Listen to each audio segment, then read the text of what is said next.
Hello friends. Did you know nearly 80% of those who watch my videos aren't subscribed? If you enjoy these stories, please hit that subscribe button and leave a like. It really helps. Thank you for being here. By the way, where are you watching from? Let me know in the comments.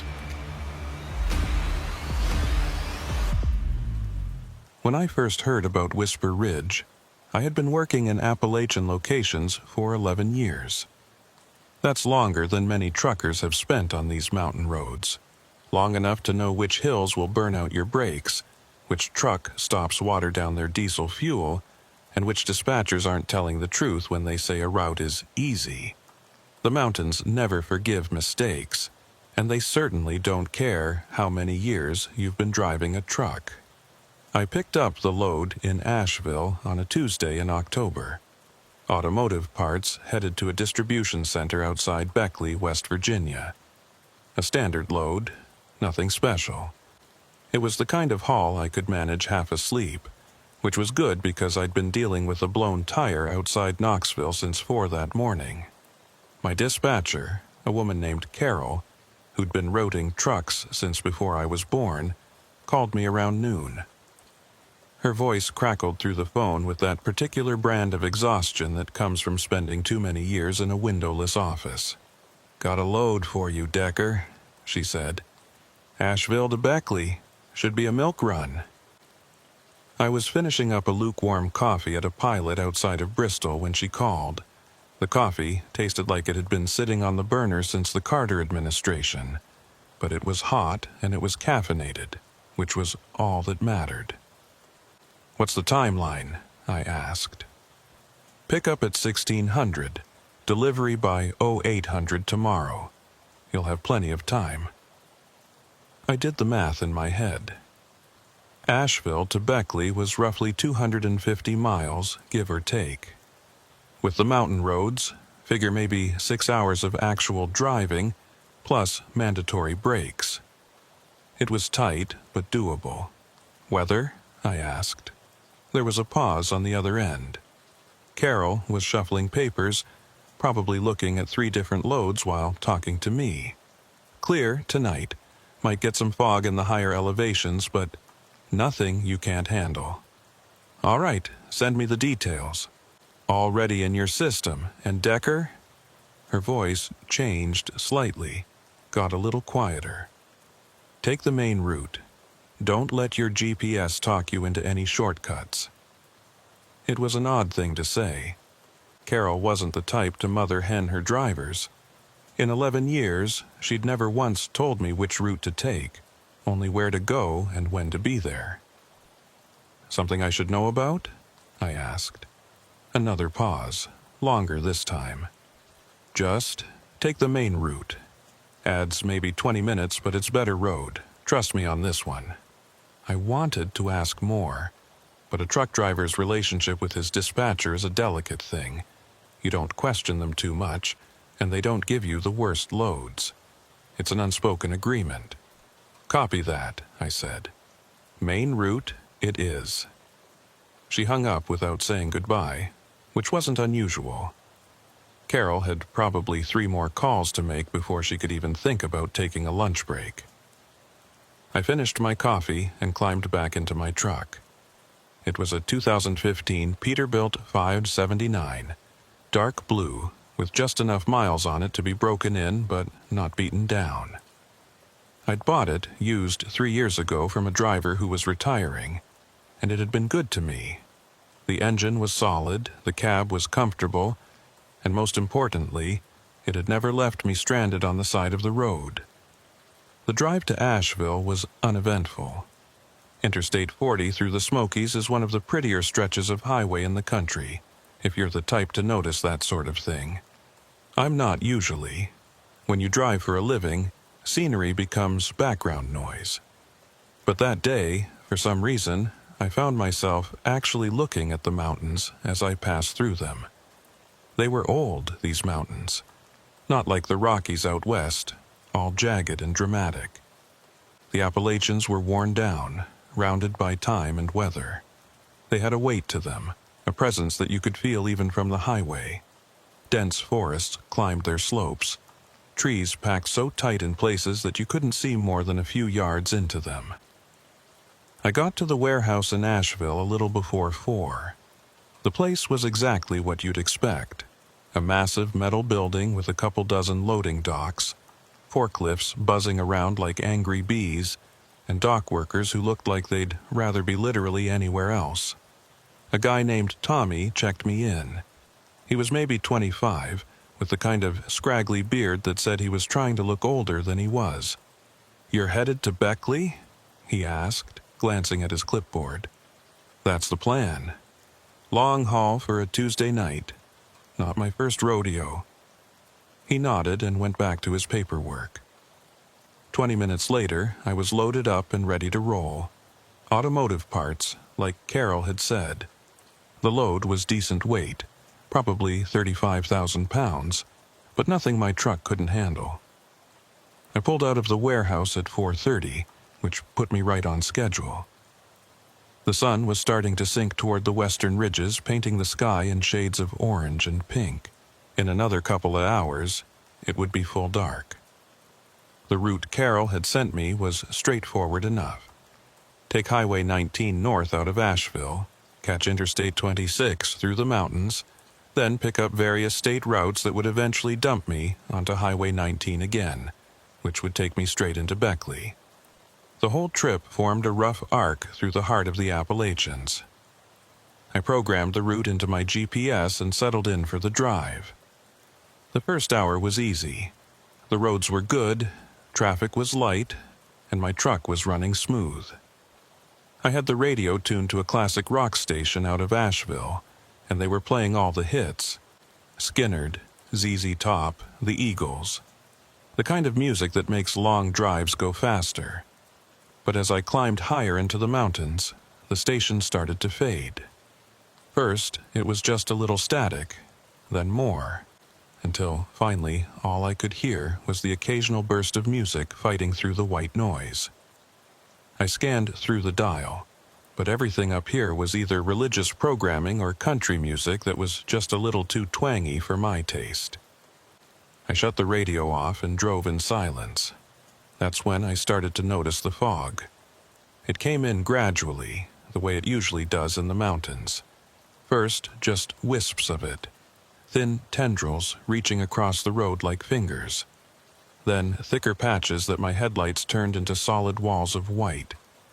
Then, as I climbed higher, it became a constant presence, reducing visibility to maybe 50 yards on a good stretch.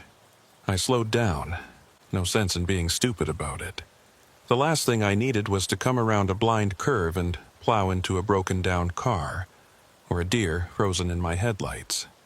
The GPS showed I was on State Route 226, winding my way through a section of the mountains that didn't even have a name on the map. Just empty green space marked with elevation lines. The road itself was in decent shape. 2 lanes, well-maintained, with guardrails on the sharper curves. But it was steep and winding, the kind of road that required constant attention. I'd been driving for about 2.5 hours when my CB radio crackled to life. At first, it was just static.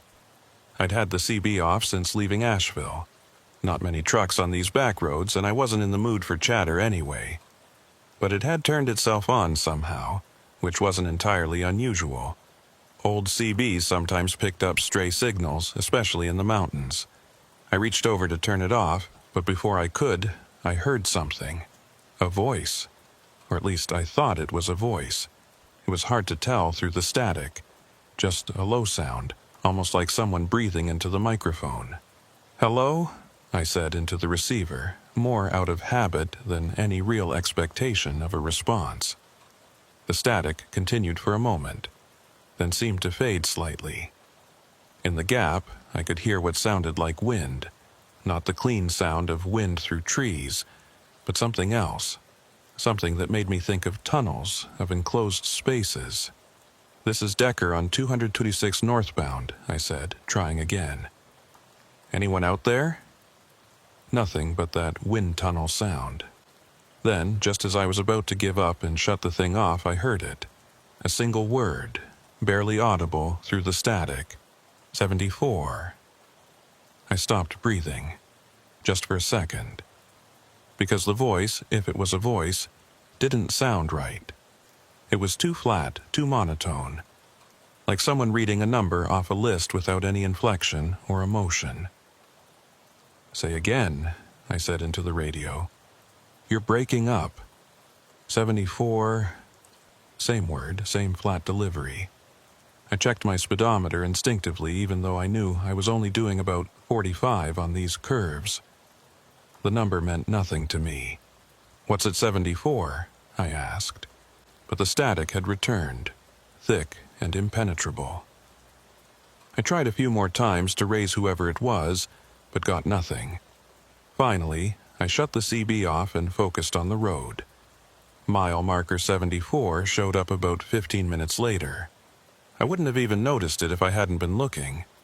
It was just a small, green sign on the right side of the road, reflecting white in my headlights. Nothing special about it. But as I passed it, something made me glance in my side mirror. That's when I saw the light. It was way back in the trees, maybe 100 yards off the road. Just a single point of yellow light, steady and unmoving. Could have been anything. A house, a cabin, someone camping.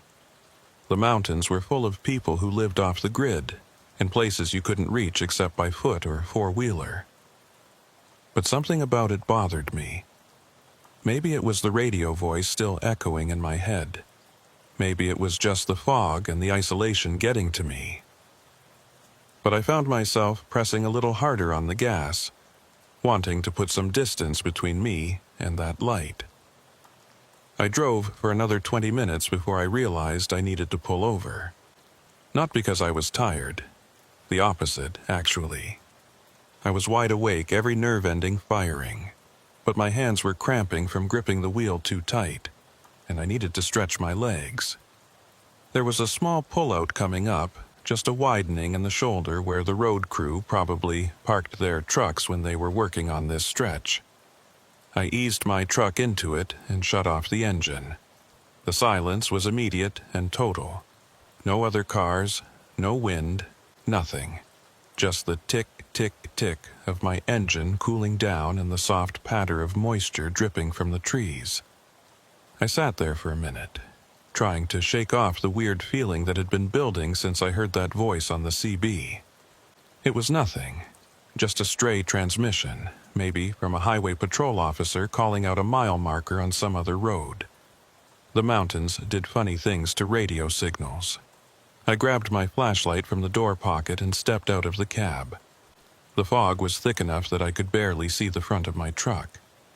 The air was cold and damp, and I could see my breath in the glow of my flashlight. I did a quick walk around, checking my tires and making sure nothing had come loose. Everything looked good. As I was finishing up, I noticed something that made me stop. There were tire tracks in the soft shoulder just behind my truck, fresh ones, cutting through the wet leaves and mud. They curved off the road and into the trees, as if someone had pulled over and then driven straight into the forest. Now, that wasn't necessarily strange. Like I said, there were people who lived up here, and they had to get to their homes somehow. But these tracks were deep, like whatever made them was carrying a heavy load, and they were wide, wider than a typical pickup truck. They looked like they came from another semi. I followed them with my flashlight, but they disappeared into the fog after maybe 20 feet. I stood there at the edge of the trees, listening. Nothing, just that same heavy silence. I was about to turn back to my truck when I heard it. Breathing. Not animal breathing. I'd heard enough bears and deer in my years on these roads to know what that sounded like. This was human, slow, deliberate breaths, like someone trying very hard to stay quiet. "Hello?"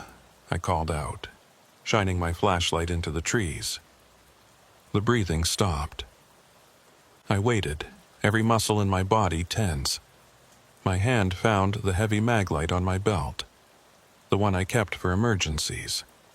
It wasn't much, but it was better than nothing.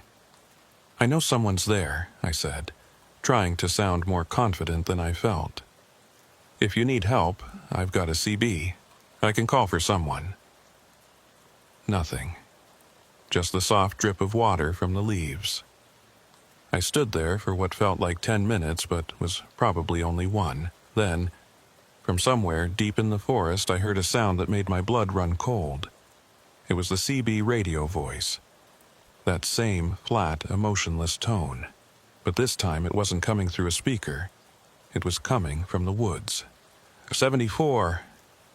I didn't wait to hear more. I was back in my truck in seconds, engine roaring to life, tires spitting gravel as I pulled back onto the road. My hands were shaking on the wheel, and I had to force myself to breathe normally. It wasn't until I'd put 5 miles between me and that pullout that I started to calm down. Even then, I couldn't shake the feeling that I'd just made a very big mistake by stopping. The GPS showed I was making good time despite the fog. Another hour, and I'd be out of the mountains and onto flatter terrain. Another 2 hours after that, and I'd be in Beckley, unloading my cargo and finding a decent hotel room for the night. I just had to keep driving. The road straightened out for a stretch, running along a ridgeline. On a clear day, I bet the view would have been spectacular, but in the fog, all I could see was the guardrail on my right and the solid wall of rock on my left. The white line down the middle of the road was my only guide, stretching endlessly ahead into the murk. I'd been on this straight section for maybe 10 minutes when I noticed something odd. There was a smell in the cab. Not a bad smell exactly, but unusual. Like ozone, the way the air smells before a thunderstorm. Sharp and electric. I checked all my gauges. Everything was normal. Engine temp good, oil pressure fine, no warning lights. But the smell was getting stronger. Then I realized it wasn't coming from the engine. It was coming from the CB radio. I stared at the unit mounted on my dash. It was still off.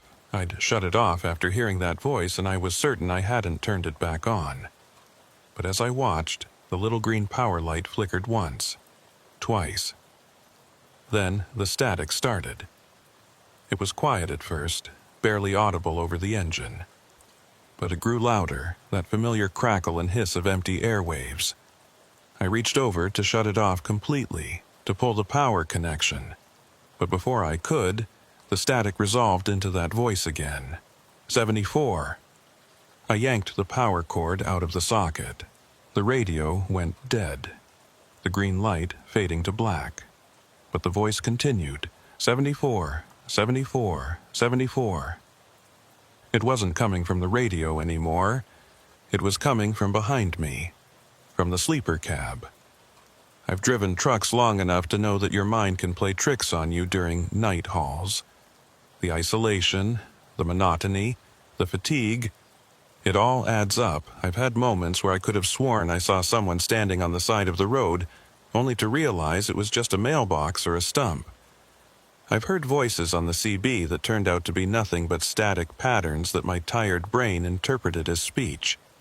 But this was different. This was clear and distinct, and coming from behind my seat. I pulled over, not because I wanted to, but because I had to. I couldn't drive like this with every nerve in my body screaming that something was wrong. This time, there was no pullout, just a wider spot in the shoulder where I could get my truck mostly off the road. I put on my hazards and sat there, engine running, staring at the curtain that separated the cab from the sleeper. The voice had stopped. Everything was quiet again. "This is stupid," I said out loud to no one. "You're tired. You're hearing things." I didn't believe myself, but I needed to check. Needed to prove that there was nothing back there, that it was all in my head. I grabbed my flashlight and turned around in my seat. The curtain was closed, the way I always left it. I reached out and pulled it aside. The sleeper was empty. Of course it was empty.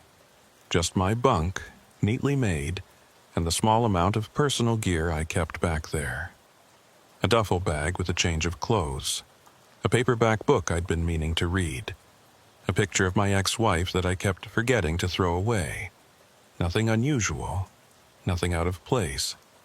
But as I shined the flashlight around, I noticed something that made me pause. The window in the back of the sleeper, the small one that looked out the rear of the truck, it was fogged up, completely covered in condensation, as if someone had been breathing on it. I reached out and touched the glass. It was cold, so cold that my finger almost stuck to it. And there, in the fog on the window, someone had written a number. I got back on the road so fast I almost stalled the engine. This time, I didn't care about the fog or the curves or anything else. I just needed to get off this mountain, away from this road, away from whatever the hell was happening. The GPS showed mile marker 74 was now behind me, back where I'd made my first stop. I was at mile 82 now, climbing toward a pass that would take me over the ridge and down the other side. Once I cleared the pass, it was mostly downhill to Beckley. I just had to make it to the top. The road got steeper. My truck downshifted, engine growling as it pulled the grade. The fog was thicker than ever up here, and I was down to maybe 30 yards of visibility. I should have been scared, or at least nervous, but all I felt was a desperate need to keep moving. I'd been climbing for about 15 minutes when I saw the lights in my side mirror. At first, I thought it was another truck coming up behind me, but the lights were wrong. Too yellow, too dim, and they weren't moving right. They would appear for a few seconds, then disappear, then appear again farther back, like someone was turning a flashlight on and off in the fog. I pressed harder on the gas, but my truck was already maxed out on this grade. I couldn't go any faster without risking burning out my transmission. The lights kept pace, never getting closer but never falling behind either. They would appear in my mirror, 2 small points of yellow, and then vanish. Sometimes on the left, sometimes on the right, sometimes both mirrors at once, as if whatever was carrying them had split in two. Then my CB radio came back to life. I hadn't plugged it back in. The power cord was still dangling loose below the dashboard where I'd yanked it out. But the radio was on anyway, glowing green in the darkness of the cab. And this time, the voice was different. Not that flat, mechanical tone from before. This voice had emotion. Fear. "Get off the road," it said, clear as day. "Get off the road now. Don't stop it."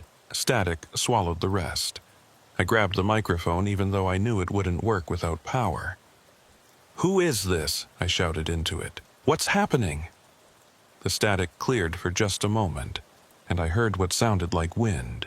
That same tunnel wind sound from before, and underneath it, barely audible, a sound that might have been screaming. Then the voice again, desperate now.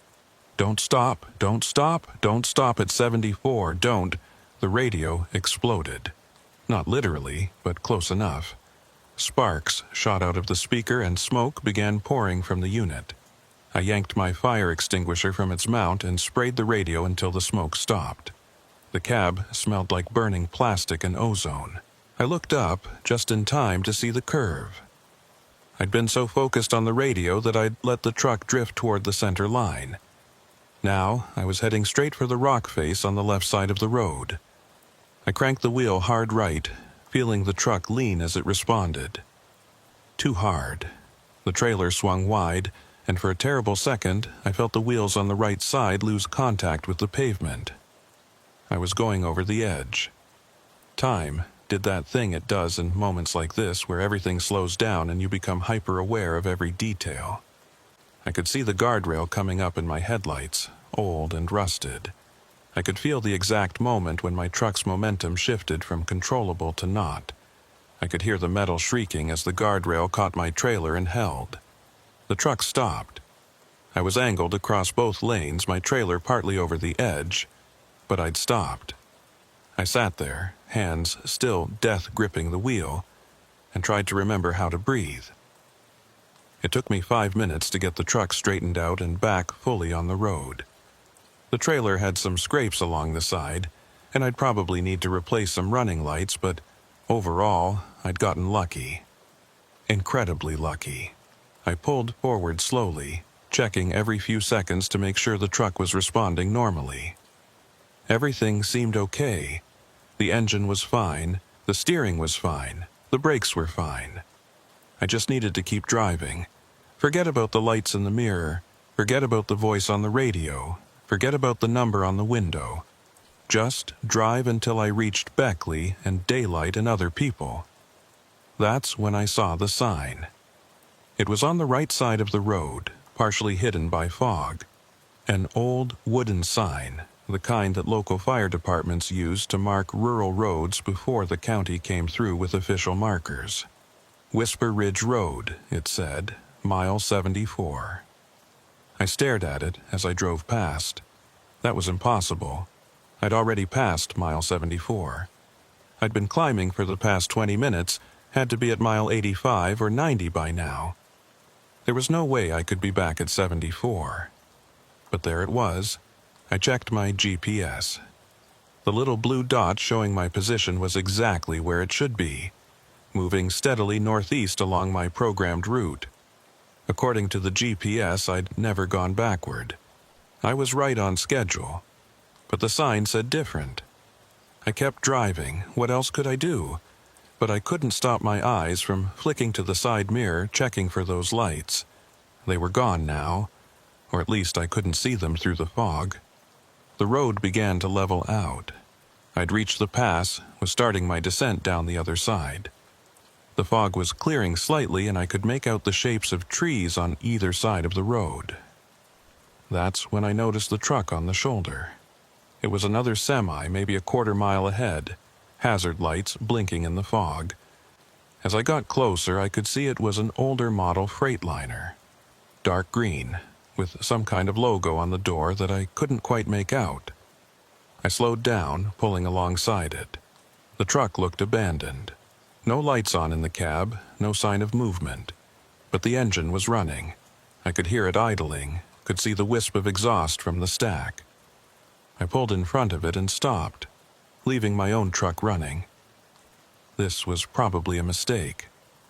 I should have just kept going, let someone else deal with it. But truck drivers look out for each other on these roads. If someone was broken down or hurt, I couldn't just leave them. I grabbed my flashlight and climbed down from my cab. The temperature had dropped at least 10 degrees since my last stop. My breath came out in thick clouds.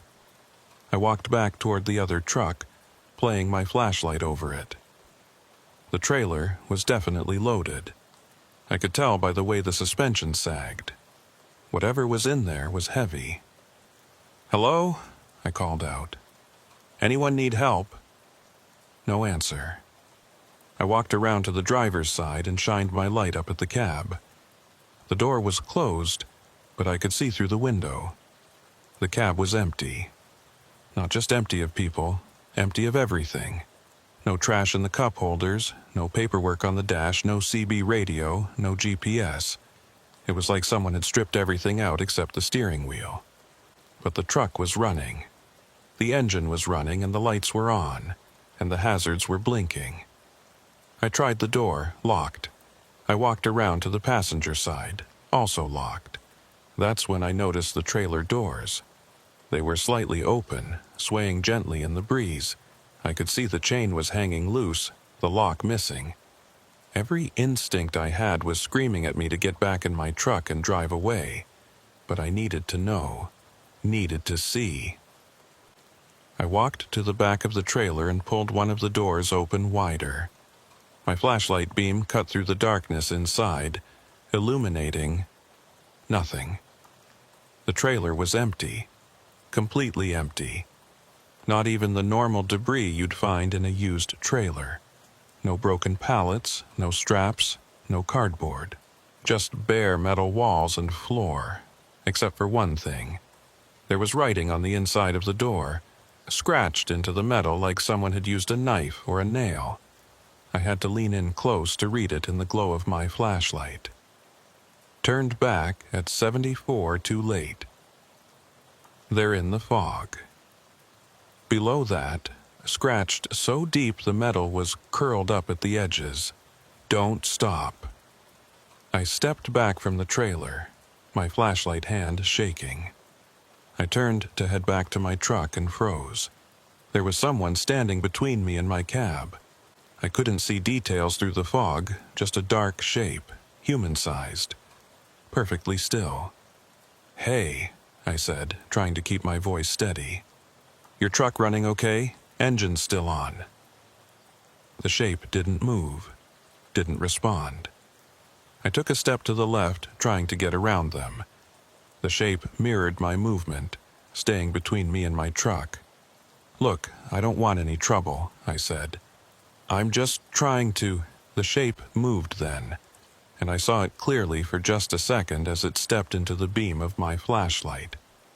It wasn't a person. I don't know what it was.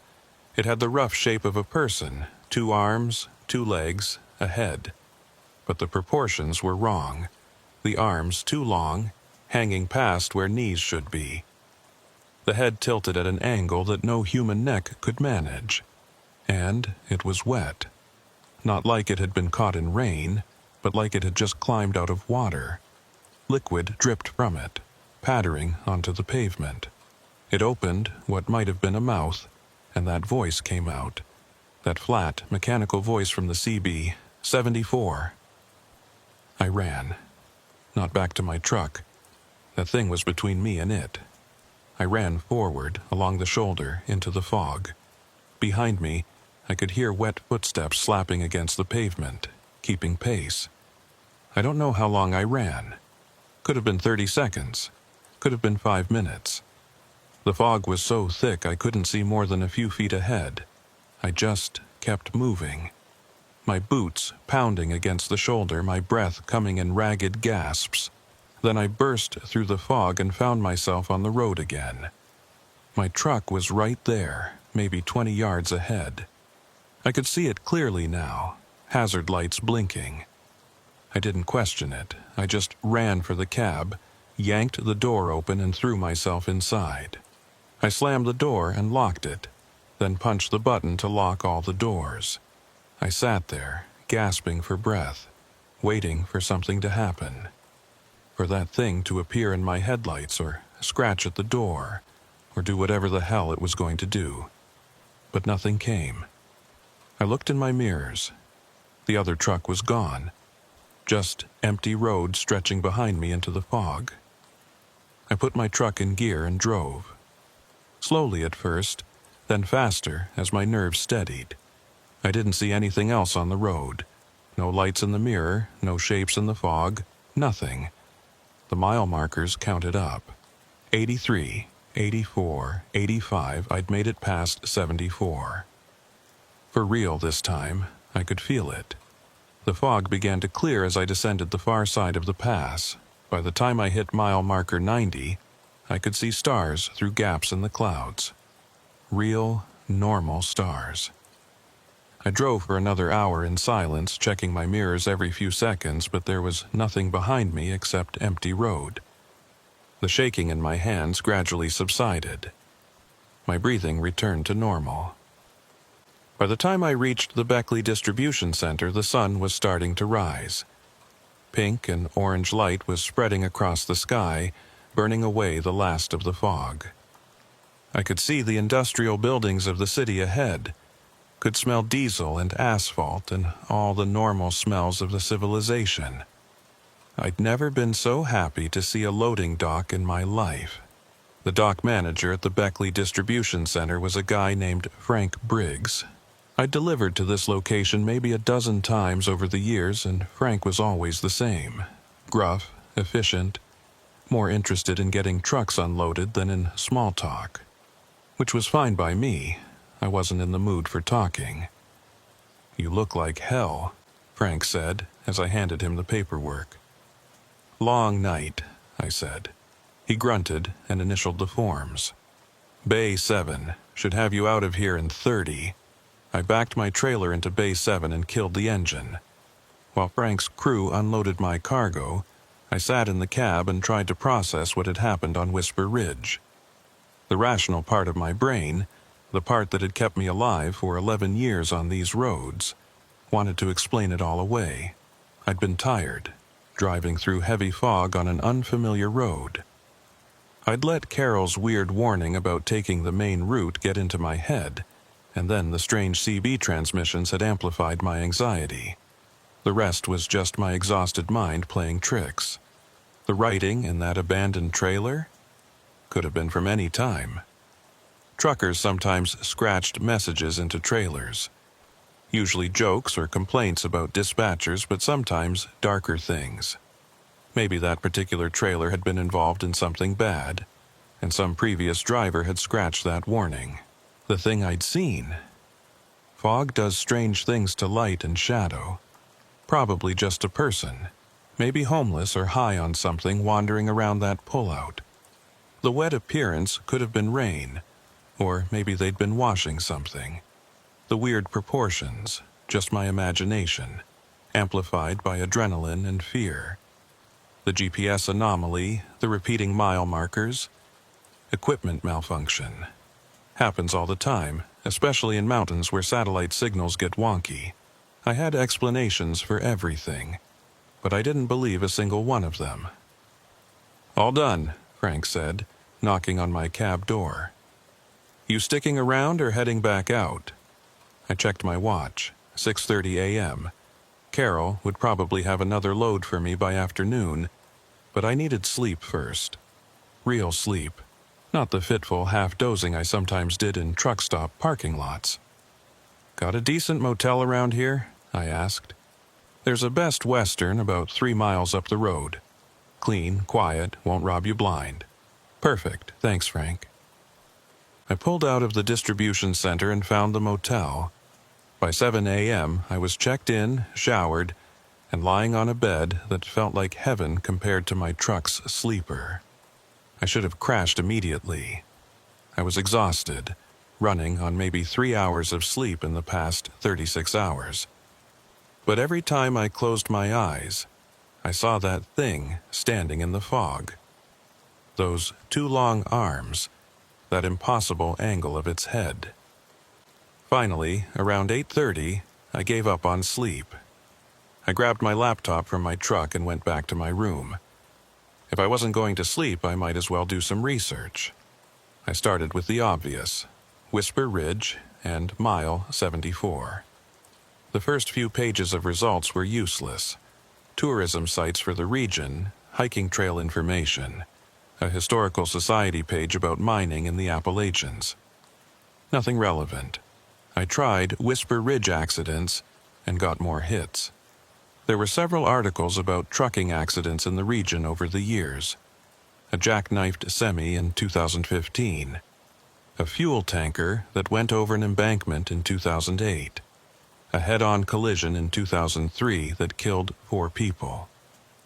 None of them mentioned mile marker 74 specifically, but they all occurred on the same general stretch of State Route 226 that I'd been driving. I kept digging. After about an hour, I found something interesting buried in a local news archive from 1987. The article was short, just 3 paragraphs. Missing. Trucker's vehicle found.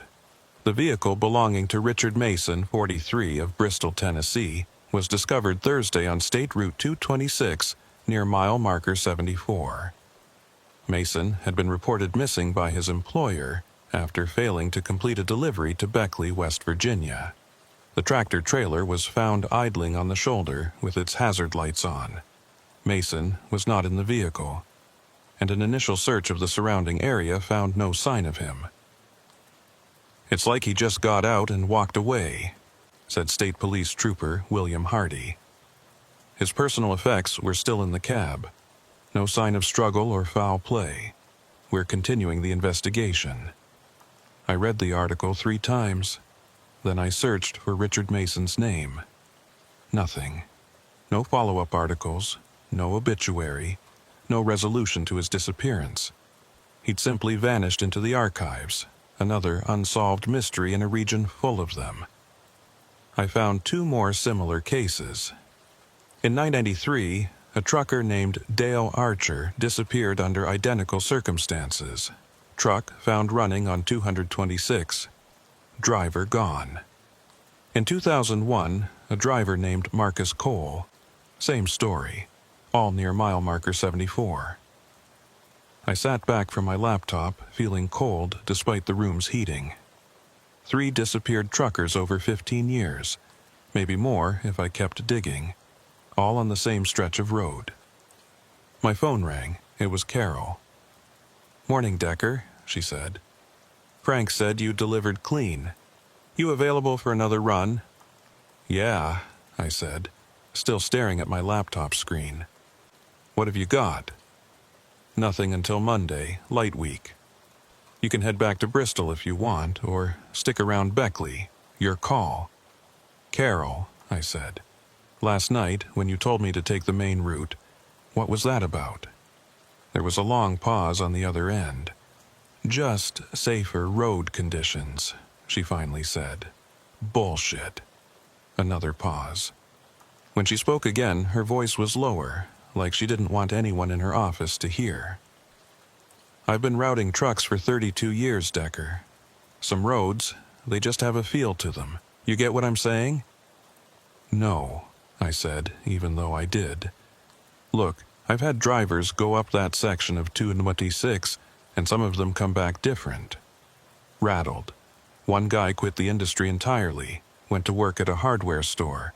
Said he'd never drive at night again. I don't ask questions. I just try to route people around it when I can. You could have told me that yesterday. And you would have thought I was crazy. Would you have taken the load?" She had a point. "Did you ever hear about truckers disappearing on that route?" I asked. "Back in the 80s and 90s? The silence on the other end was answer enough. "Carol, ancient history," she said. "They changed the route numbers, did some road work. Whatever was happening up there, it's not happening anymore. I was on 226 last night. Same road. Did anything happen to you?" I opened my mouth to tell her everything. The CB voices, the lights in the fog, the abandoned truck, the thing that had chased me. But something stopped me.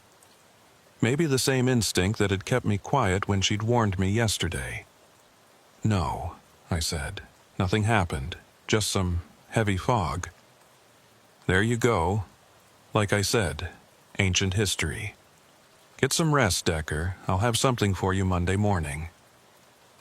She hung up before I could ask anything else. I spent the rest of the day in that motel room, digging through archived news articles and trucking forums. The more I searched, the more I found. Not just disappearances, but sightings. Stories from truck drivers who'd seen things on mountain roads they couldn't explain. Most of them were easy to dismiss. Ghost stories, basically. The kind of urban legends that grow up around any stretch of isolated highway. Every region had them. Phantom hitchhikers, mysterious lights, vanishing vehicles. But some of the stories had details that made me uncomfortable. Specifically, the descriptions of what drivers had seen. One post from 2012, on a forum for long-haul truckers, driving through West Virginia last night, somewhere in the mountains. Thick fog, couldn't see shit. Radio started acting weird, picking up some kind of signal I couldn't identify. Then I saw someone on the shoulder, flagging me down. I slowed down, but something felt wrong. The person's arms were too long and they were moving weird, like their joints bent the wrong way. I drove past without stopping. When I checked my mirror, they were gone. Couldn't sleep the rest of that trip. Another post from 2008. Has anyone else experienced weird stuff on Route 226 in WV? I had my CB turn on by itself 3 times last night. Always the same voice saying numbers. Then I saw another truck on the shoulder. Looked abandoned. But when I came back that way an hour later, had to turn around, wrong road, the truck was gone. No way it could have moved that fast. Still, can't explain it. There were dozens more. Some were clearly exaggerated or made up. But there were enough credible-sounding accounts that I couldn't just dismiss them all. The sun was setting when I finally closed my laptop. I'd learned a lot, but none of it made me feel better. If anything, I felt worse, because all the research confirmed what I already knew. Something was wrong with that stretch of road. Something that had been wrong for a long time. I tried to sleep again that night, but it didn't come any easier. I kept thinking about those disappeared truckers. Had they seen what I'd seen? Had they heard that voice on their CB radios? Had they stopped at mile marker 74? And if so, what had happened to them? Around midnight, I gave up and went for a drive.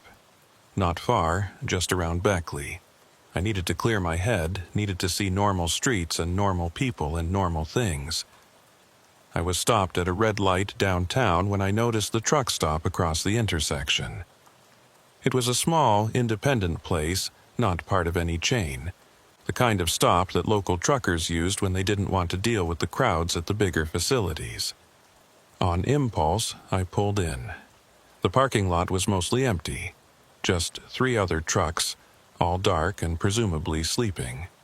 But the diner portion was open, lights glowing warm against the night. I went inside. A handful of people sat, scattered at the counter and booths. A couple of truckers nursing coffee, a waitress reading a paperback behind the counter, a state trooper working on a piece of pie. I took a seat at the counter.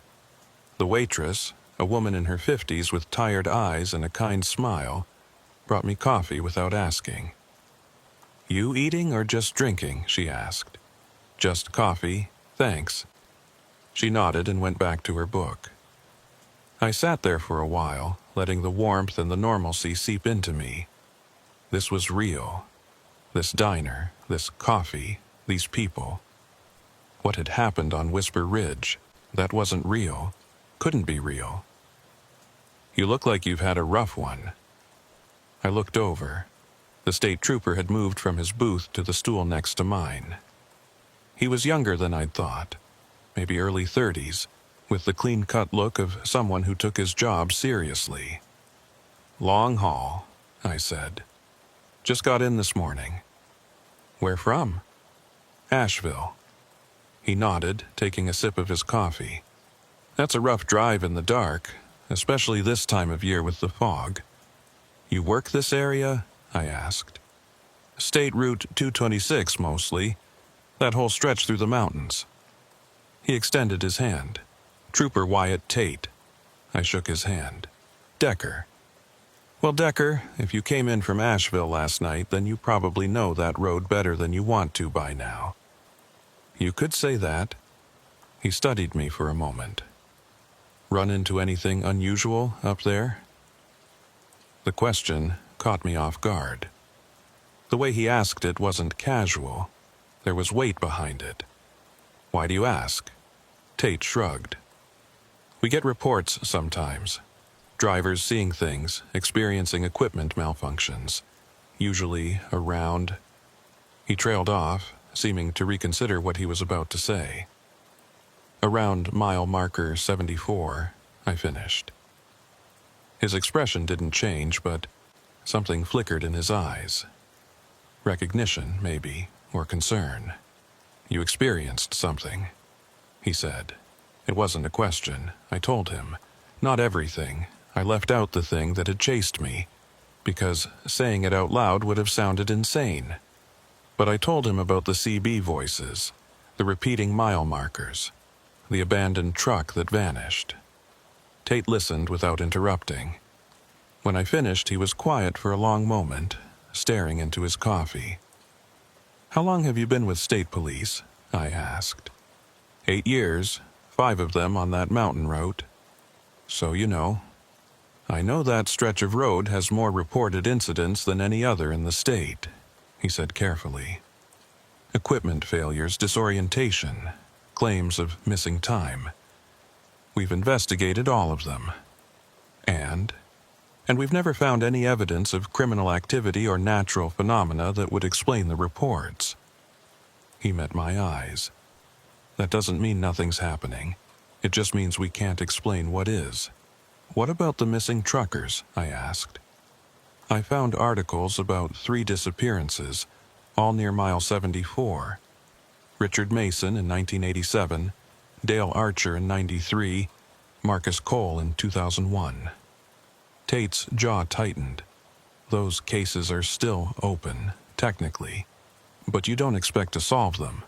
No, he said quietly, I don't. Have there been others? More recent ones? He hesitated, then nodded.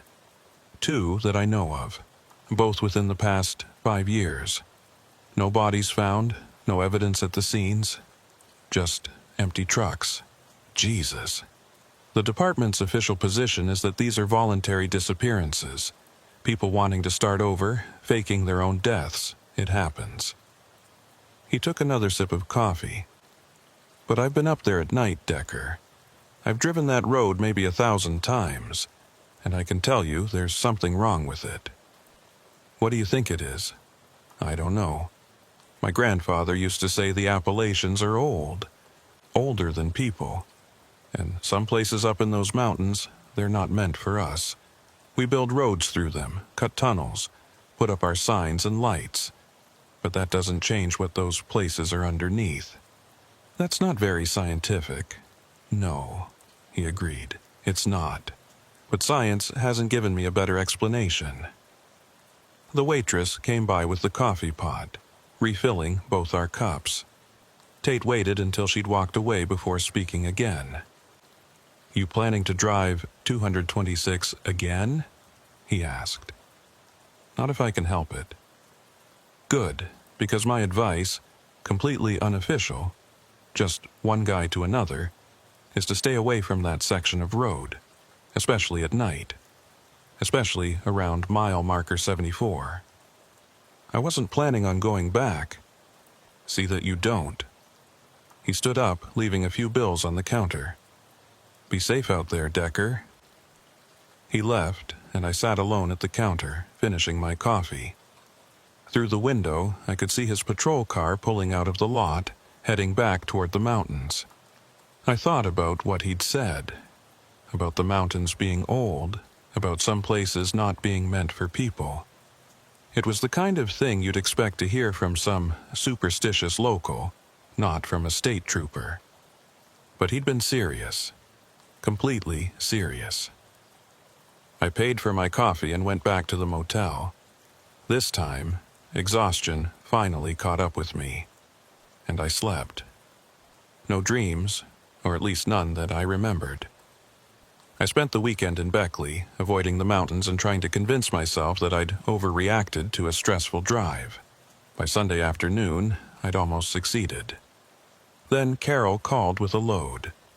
Got something good for you, she said. Beckley to Roanoke, furniture. Light load, easy drive. I pulled up the route on my GPS. It was straightforward. I-77 south to I-81, then a straight shot into Roanoke. Main highways the whole way. No mountain back roads, no State Route 226. When do you need me there? I asked. Pickup Monday morning at 8, delivery by 6 p.m. Gives you plenty of cushion. I'll take it. Great, paperwork's in your system. She hung up, and I sat there looking at the route. It was perfect, exactly what I needed. A simple, uneventful drive on major highways to get my confidence back. Monday morning came clear and cold. I picked up the load without incident and was on the road by 8:30. The first few hours were exactly what I'd hoped for. Smooth highway, light traffic, no problems. I made it to Roanoke by 3 p.m., well ahead of schedule. The delivery was at a furniture warehouse on the south side of the city. I pulled in, got unloaded, and was back on the road by 4. That's when Carol called again. Hey Decker, got another one for you if you want it. Roanoke to Bluefield, auto parts, pick up at 5, delivery by midnight. I checked my map. Bluefield was back in West Virginia, about 90 miles from Roanoke. The route would take me... I stopped, felt my stomach drop. The route would take me through the mountains. Not exactly the same road I'd driven before, but close, very close. What route? I asked, already knowing the answer. Highway 460 through the mountains, then catch 19 up to Bluefield. should be about 2 hours, 2.5 with the mountain grades. Highway 460. I pulled it up on my GPS. It ran parallel to State Route 226 for part of its length, about 5 miles to the south. Close enough that I'd be able to see the same mountains, maybe even some of the same terrain, but it wasn't the same road. It wasn't 226. It wasn't Whisper Ridge. "Decker? You there?" "Yeah," I said. "I'm here, I'll take it." "Great. Warehouse is off Airport Road. They're expecting you." I picked up the load and was back on the highway by 5:30. The sun was already low on the horizon, painting the mountains in shades of orange and purple. I'd be driving through them at night, but not on 226. Not through Whisper Ridge. Highway 460 was a better road than 226, wider, with more guardrails and better lighting in the developed areas. But as I climbed into the mountains, civilization fell away quickly. Within 20 minutes of leaving Roanoke, I was surrounded by forest and ridges with nothing but my headlights to push back the darkness. The sun set around 6:30. By 7, it was full dark. I kept the CB radio off. I didn't want to risk hearing that voice again, even though I was on a different road. The silence in the cab was better than the alternative. The highway climbed steadily, winding through passes and along ridgelines. Traffic was light, just the occasional car or truck passing in the opposite direction. I was making good time, should be in Bluefield by 9:30. Then, around mile marker 38, my GPS went crazy. The screen flickered once, twice, then the route line disappeared. The map began spinning, as if the satellite couldn't figure out which direction I was facing. My little blue dot jumped around the screen randomly. I slapped the unit a couple times, which usually helped with glitches. Nothing. The GPS was completely fried.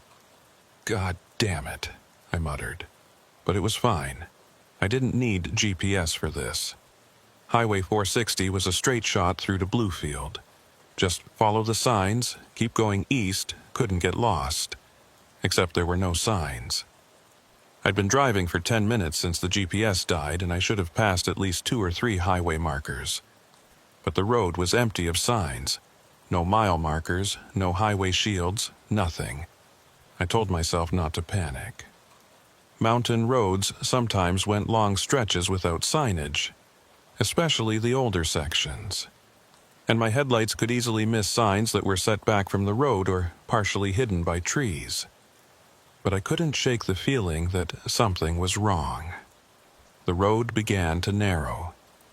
At first I thought it was just a construction zone, or maybe an older section that hadn't been widened yet. But after another 5 minutes, the pavement itself started to change. It went from smooth asphalt to rougher, older pavement, the kind of road surface that hadn't been resurfaced in years. This wasn't Highway 460. Not anymore. I slowed down, looking for somewhere to turn around. But the road had also gotten more winding, with steep drop-offs on the right and sheer rock faces on the left. No pullouts, no intersections, no safe place to make a U-turn with a loaded semi. I had to keep going forward and hope the road connected back to 460, or at least to some other highway where I could get my bearings. The fog started around mile marker. Wait. There was a mile marker. I'd just passed it. I checked my mirror, but the fog was already too thick to see it clearly. But I could have sworn it said 74. No, that was impossible. Mile 74 was on State Route 226, not on whatever road I was currently on. Different highway, different numbering system. But as I drove, I started recognizing things. The shape of the ridgeline on my right, visible in brief gaps in the fog. The particular curve of a switchback, a rock formation that looked like a face in profile. I'd been here before. Somehow, I was back on Whisper Ridge. My heart was pounding now, hands slick with sweat on the steering wheel. I wanted to stop, to turn around, to do anything except keep driving deeper into this nightmare. But there was nowhere to stop. The road was barely wide enough for my truck, with no shoulder to speak of, so I kept going. What other choice did I have? The CB radio turned itself on. I hadn't touched it. The power cord was still unplugged, the unit completely disconnected from my truck's electrical system. But the green light came on anyway, and the static began. "No," I said out loud. "No, not again." The static resolved into that voice. The flat, mechanical tone that I'd heard before. 74. I grabbed the CB unit and yanked it completely out of its mount, ripping the bracket screws out of the dashboard. I threw it onto the floor of the passenger side, where it lay crackling with static. 74, 74, 74. The voice was coming from the unit on the floor, but also from somewhere else, from behind me, from the sleeper. "I'm not stopping," I said, to the voice, to the road, to whatever was happening. "I'm not stopping. I'm just going to drive until I'm out of these mountains." The voice changed then. It wasn't that flat, mechanical tone anymore. It was human, desperate. Multiple voices overlapping. "Don't stop. Turn back. Get off the road. It's in the fog. Mile 74. Run." I pressed down on the gas, my truck accelerating as much as it could on the upgrade. The voices kept coming from the radio on the floor, a cacophony of warnings and pleas. Then I saw the lights. The same yellow lights from before appearing in my mirrors, first on the left, then on the right, then both. They paced my truck, appearing and disappearing in the fog. I looked at my speedometer. I was doing 65 on a road that should have been maxed out at 45, my truck screaming as I pushed it harder than I should on these mountain curves. But the lights kept pace. Then I saw it ahead. Another truck parked on the shoulder. Dark green Freightliner, same as before. Hazard lights blinking, engine running. "No," I said. "No, I'm not stopping. I'm not doing this again." But as I got closer, I could see someone in the road, waving their arms, flagging me down. I wasn't stopping. I didn't care if they were hurt, if they needed help, if they were in genuine distress. I'd been down this road before, literally and figuratively. I knew what happened when you stopped, but as I got closer I could make out details. The person in the road wasn't standing right. Their posture was wrong, tilted at an unnatural angle, and their arms, waving to flag me down, were too long. Joints bending in ways human joints shouldn't bend. I swerved around them, my trailer swinging wide.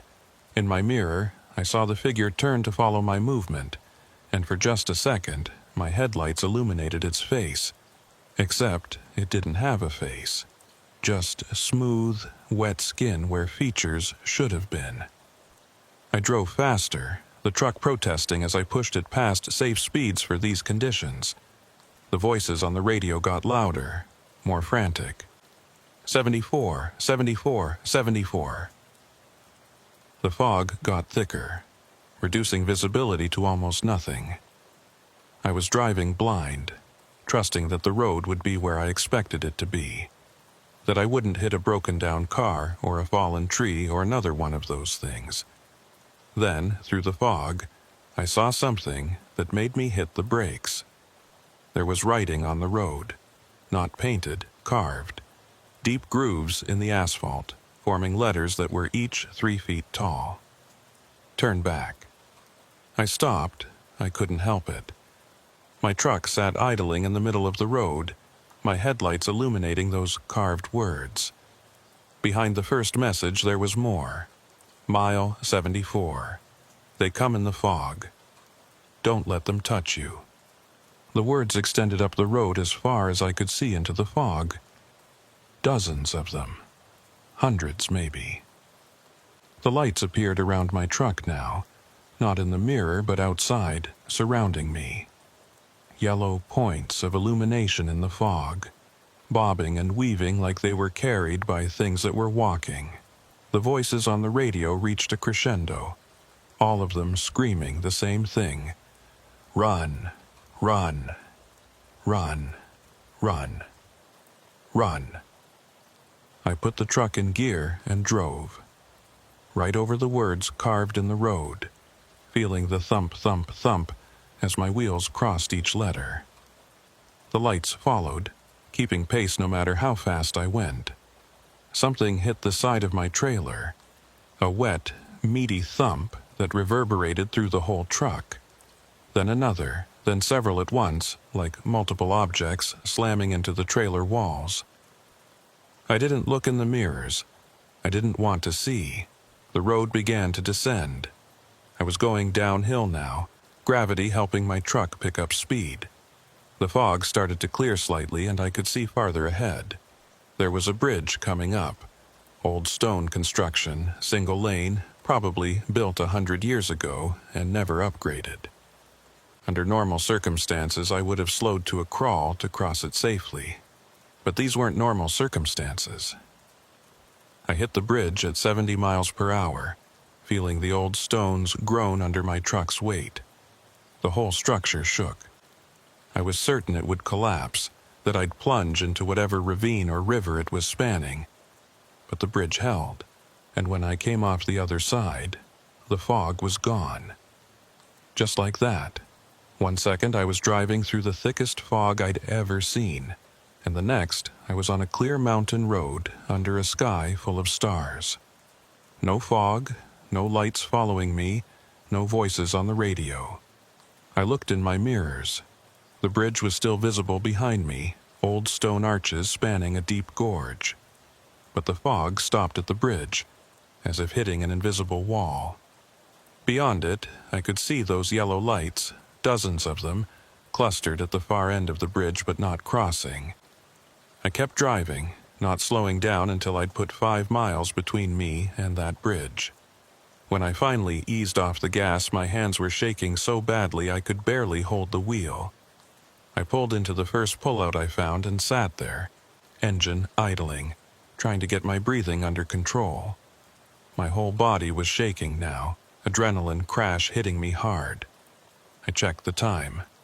9:15 p.m. I'd been driving for less than 4 hours total, but it felt like days. My phone rang. Carol. "Hey, Decker, just checking in. You making good time?" "Where am I?" I asked, my voice hoarse.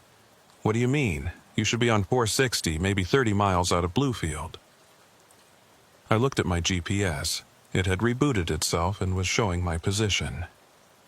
According to the map, I was exactly where Carol said I should be, on Highway 460, approaching Bluefield. But that was impossible. I'd been on a different road. I'd seen mile marker 74. I'd been back on Whisper Ridge. "Decker, you there?"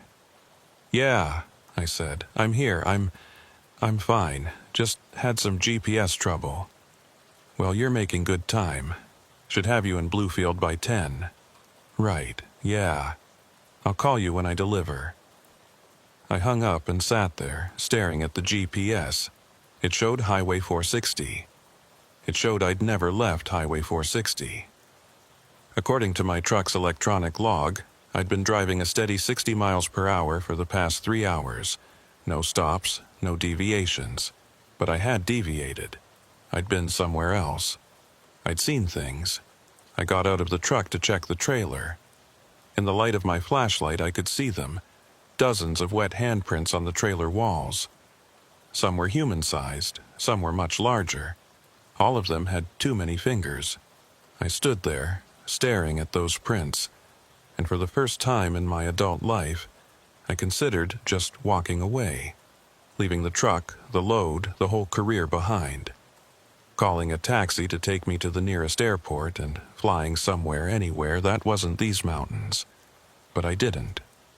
Because truck drivers don't quit. We finished the job. I got back in my cab and drove to Bluefield. Made my delivery. Signed the paperwork. Did everything exactly as I was supposed to do. But I knew, with absolute certainty, that something had touched my truck on that road. Something that shouldn't exist had left its marks on my trailer.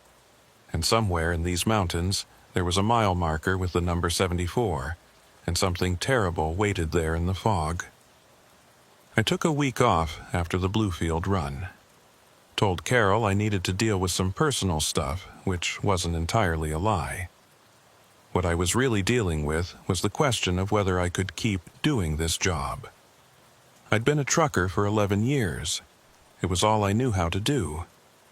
But every time I closed my eyes, I saw those lights in the fog, heard those voices on the radio, felt the truck shudder as something hit the trailer. The handprints on the trailer wouldn't wash off. I tried everything: soap, degreaser, even paint thinner. They were burned into the metal somehow, permanent marks of something that shouldn't have been able to touch my truck. Eventually, I just painted over them. 3 coats of industrial gray paint, the same color as the rest of the trailer. You couldn't see the handprints anymore, but I knew they were there underneath. I could feel them, especially at night.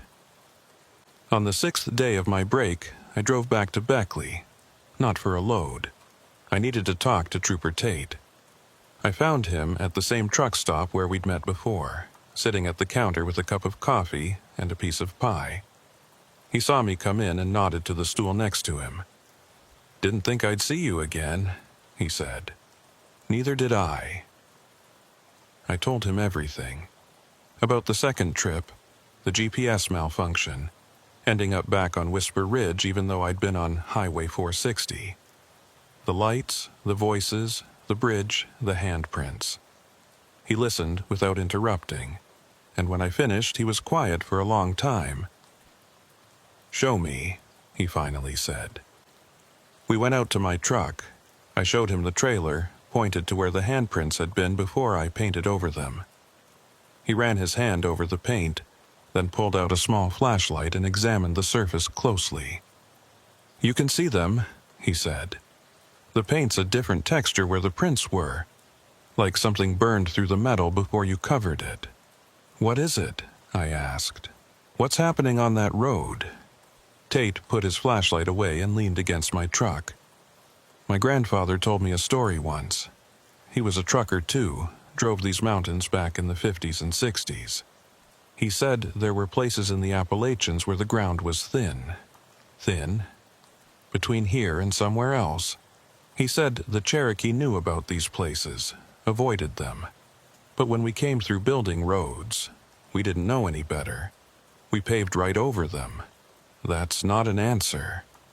"No," he agreed. "It's not, because I don't have an answer. All I know is that something happens on that stretch of road, around mile 74. It's been happening for at least 40 years, probably longer, and 5 truckers that I know of have disappeared there." "6, I said. "I found one more in the archives, 1982. He nodded, not surprised. "Could be more we don't know about. Some disappearances don't get reported. Drifters, people with no family, drivers working off the books. What happened to them? I don't know. Their trucks were found running, doors open, no sign of struggle. Just gone." He looked at me. "You're lucky, Decker. You got away. Twice. Most people don't get a second chance. I wasn't on Whisper Ridge the second time. I was on 460. "Were you?" he asked.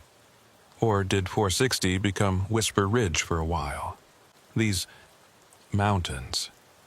They shift, not physically but in other ways. The boundaries between places aren't as solid as we like to think." I didn't know what to say to that. It sounded insane. But I'd seen things that were more insane. "What do I do?" I asked.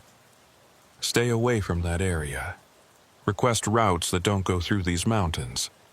And if you ever find yourself on Whisper Ridge again, if you see that mile marker—" He stopped, choosing his words carefully. "Don't stop. No matter what you see, no matter what you hear, just keep driving until you're clear." "And if I can't get clear?" He didn't answer. He didn't need to. We both knew what happened to drivers who couldn't get clear. I left Beckley that afternoon and drove back to Bristol. Took the long way, staying on major interstates the whole time. added 3 hours to the trip, but I didn't care. When I got home, I called Carol. "I need you to keep me off mountain routes," I said. "Appalachian region, any of them." "That's going to limit your options," she said. "A lot of freight moves through those mountains." "I don't care. Find me flatland routes, Midwest, plains, desert. I don't care where, as long as it's not mountains." There was a pause. "You're serious about this?" "Completely serious." "All right," she said. "I'll see what I can do. But Decker, if you want to tell me what happened." "I don't," I said. "Thanks, Carol." For the next month, I ran routes through Kansas, Nebraska, the Dakotas. Flat country, straight roads, nothing but cornfields and wheat fields stretching to the horizon. It was boring, which was exactly what I needed, but I couldn't shake the feeling that something had followed me out of those mountains. Sometimes, late at night when I was parked at a truck stop, I'd hear sounds outside my cab. Wet footsteps on asphalt. Breathing that didn't sound quite human. And once, I woke up to find a handprint on my windshield. Too large, and with too many fingers. I wiped it away and told myself it was nothing. Condensation, a weird reflection. Something normal that my tired brain had misinterpreted. But I knew better. Whatever was on Whisper Ridge, whatever waited at mile marker 74, it had touched my truck. And sometimes, on the darkest nights, I think part of it is still touching me. I still drive trucks. It's all I know how to do. But I keep to the flat places now, the open spaces where you can see for miles in every direction. And I never, ever take loads that go through the Appalachians. Because I know that if I go back to those mountains, if I find myself on that road again, I might not make it out a third time. Sometimes Carol calls me with loads through West Virginia or Tennessee. Good money, easy routes. And every time I turn them down. She doesn't ask why anymore. Maybe she knows. Maybe she always knew. Last week, I was scrolling through a trucking forum and saw a post that made my blood run cold. It was from a driver asking if anyone else had experienced weird stuff on State Route 266 in West Virginia, near mile marker 74. He described lights in the fog, voices on his CB, an abandoned truck that vanished. I started to reply, to warn him to stay away from that road. But I stopped, because what would I say? That there's something in those mountains that defies explanation. That the laws of nature seem to break down around mile marker 74. That trucks and drivers disappear and are never found. He wouldn't believe me. No one would. I barely believe it myself, and I lived through it. So I closed the forum without posting and went back to studying my maps, planning my next route. Somewhere flat, somewhere far from the mountains. But late at night, when I'm lying in my sleeper and the world is dark and quiet, I sometimes hear it. That voice. That flat, mechanical voice that came through my CB radio. 74. It's quieter now, distant. But it's always there, at the edge of hearing. A reminder of something I saw but can't explain. Something I survived but don't understand. I tell myself it's just memory, just trauma playing tricks on my mind. The same way I tell myself that the handprints I painted over are just discoloration in the metal, that the sounds I hear outside my truck at night are just animals or the wind. But sometimes, when I check my mirrors, I see lights in the distance. Yellow lights that follow me for a while before fading away. And I wonder if whatever lives on Whisper Ridge is still watching me, still waiting for me to come back. I won't, though. I can't. Because I've learned something in my 11 years on these roads. The mountains are old, and they keep their secrets. And some places, some roads, some mile markers, they're not meant for us. We drive through them because we need to get somewhere, because there's freight to deliver and miles to cover. But the mountains don't care about our needs. They were here long before the roads, and they'll be here long after the roads are gone. And in the deep places, where the fog never quite clears and the CB radio picks up signals from nowhere, something waits. I don't know what it is. I don't know what it wants. All I know is that it touched my truck, and sometimes, late at night in the dark, I can still feel it touching me. Mile marker 74. Whisper Ridge. If you ever find yourself there, in the fog, with your radio crackling to life, don't stop. Just keep driving. And pray that you can find your way out before the mountains decide to keep you. 3 months after everything happened, I got a call from a number I didn't recognize. When I answered, there was only static on the line. That familiar crackling, like a CB radio searching for a signal. I was about to hang up when I heard it, underneath the static. So quiet, I almost missed it. A voice, flat and mechanical. 74. I haven't answered calls from unknown numbers since, but sometimes my phone rings late at night. Always a different number. Always the same static. Always the same voice. I'm thinking about changing careers, maybe working in a warehouse, or driving for a local delivery company. Something that doesn't involve long hauls through the dark. Because I can't shake the feeling that whatever is on Whisper Ridge is trying to call me back. And one of these nights I'm afraid I might answer.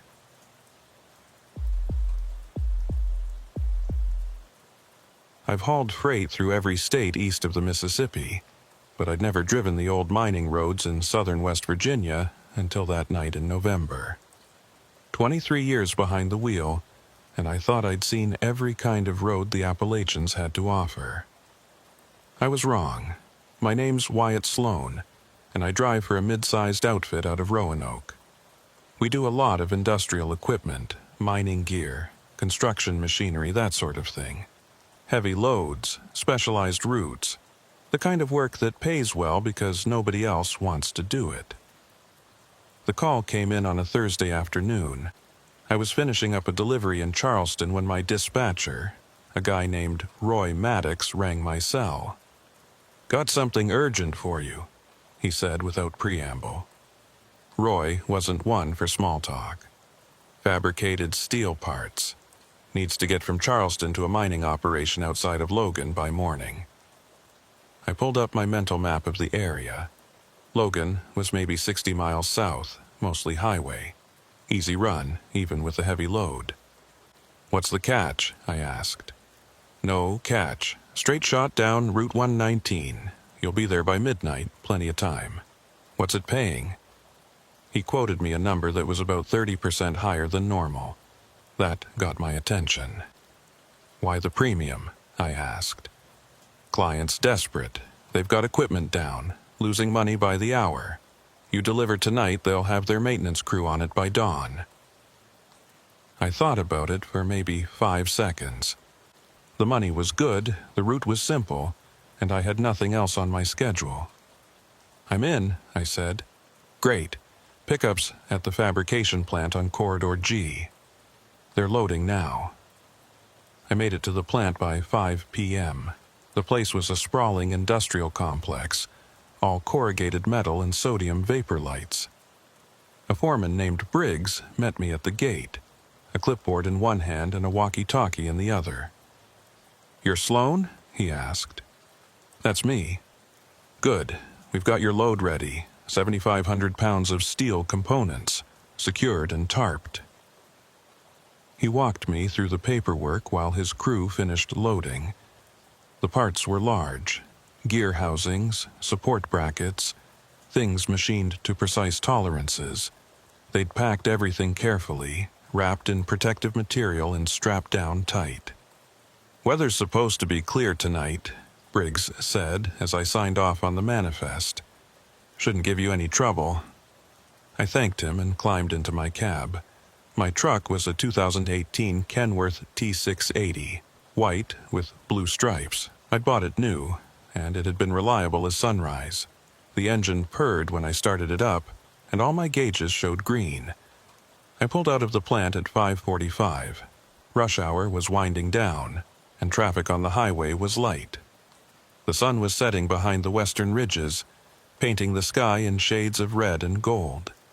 It would be full dark in another hour. Route 119 south out of Charleston is a good road. 4 lanes for the first 20 miles, then it narrows to 2 as you get into the mountains. But it's well maintained, with good sight lines and regular maintenance. I'd driven worse roads in better weather. The first hour was easy. I made good time, keeping my speed steady at 60 where the road allowed it, slowing for the curves when it didn't. My CB was quiet. Not many trucks on this route on a Thursday night. I had the radio tuned to a classic country station, and they were playing all the old stuff. Hank Williams, Patsy Cline, George Jones. Around 7:30, I saw the first sign for Logan. 35 miles. I was making better time than I'd expected. At this rate, I'd be there by 9, way ahead of schedule. That's when I saw the road construction sign.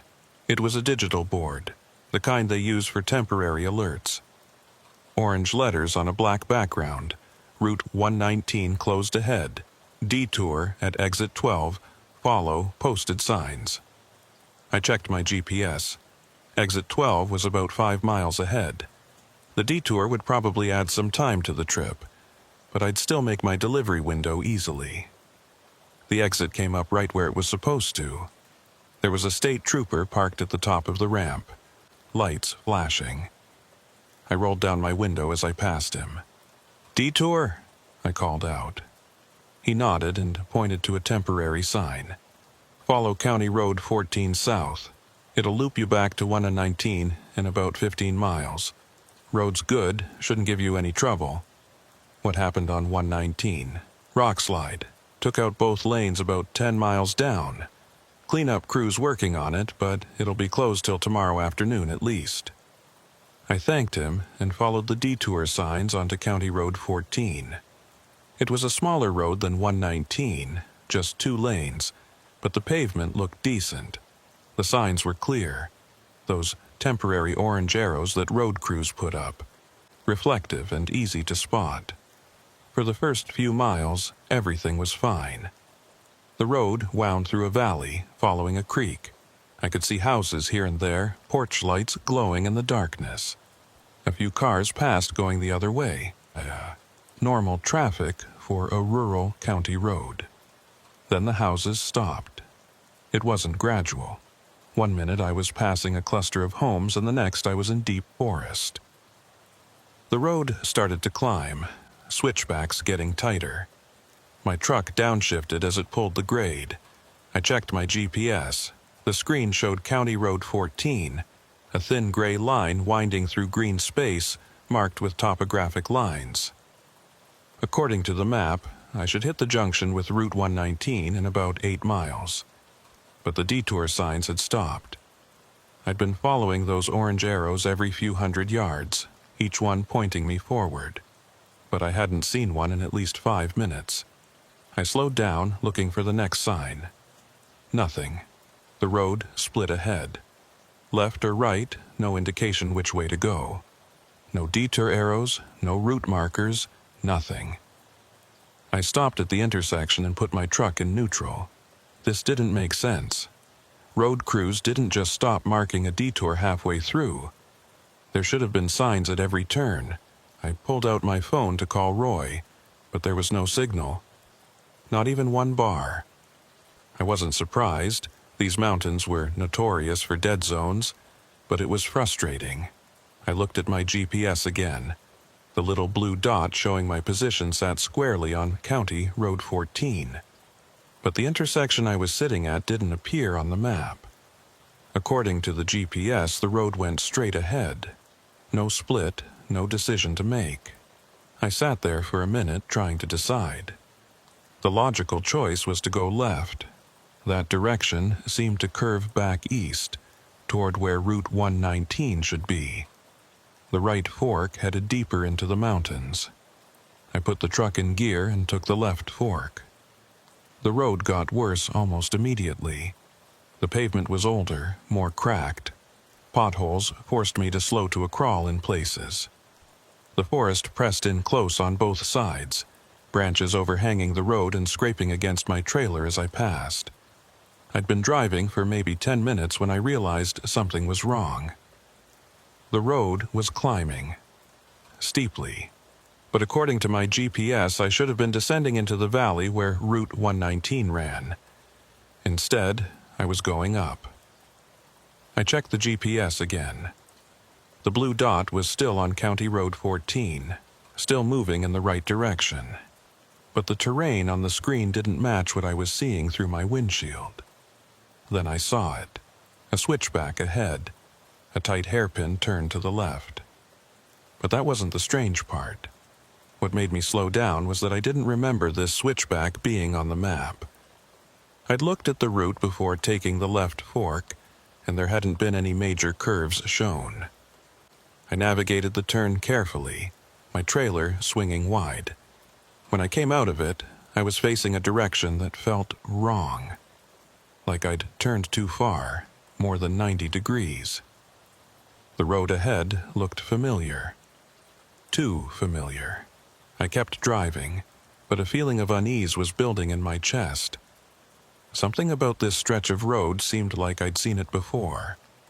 The shape of the guardrail, the particular lean of a dead tree on the left side, the way the road surface was patched in one spot.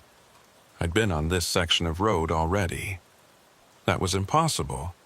I'd been driving forward the whole time, taking that left fork, and then following the road up. There was no way I could have looped back to a place I'd already been. But there was the tree, the exact same dead tree, leaning at the exact same angle. I stopped the truck and sat there, engine idling. My hands were gripping the wheel tight enough that my knuckles had gone white. This didn't make sense. Roads didn't loop back on themselves like this, not without intersections or junctions. And I would have seen another road if I'd crossed one. I put the truck in park and got out. The night air was cold, and I could see my breath. The forest was absolutely silent. No wind, no animals, nothing. Just the idle of my engine and the sound of my own breathing. I walked back along the road, maybe 50 yards. In the beam of my flashlight, I could see my tire tracks in the dust and dirt on the shoulder. Fresh tracks from just minutes ago when I'd come through here. But there were also older tracks, wider apart, deeper, like they'd been made hours ago, not minutes. My own tracks, from when I'd driven this section the first time. I was standing in a place I'd already been, even though I'd never turned around. I went back to my truck and climbed in. My hands were shaking now, and it wasn't from the cold. I grabbed my thermos of coffee and took a long drink, trying to calm my nerves. There had to be a rational explanation.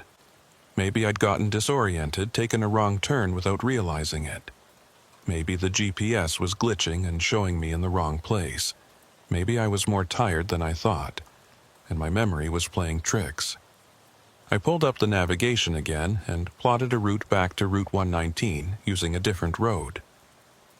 The GPS showed several options, all of them heading east. I picked the most direct one and put the truck in gear.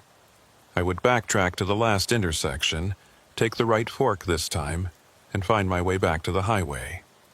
Simple. I drove back the way I'd come, watching for the intersection.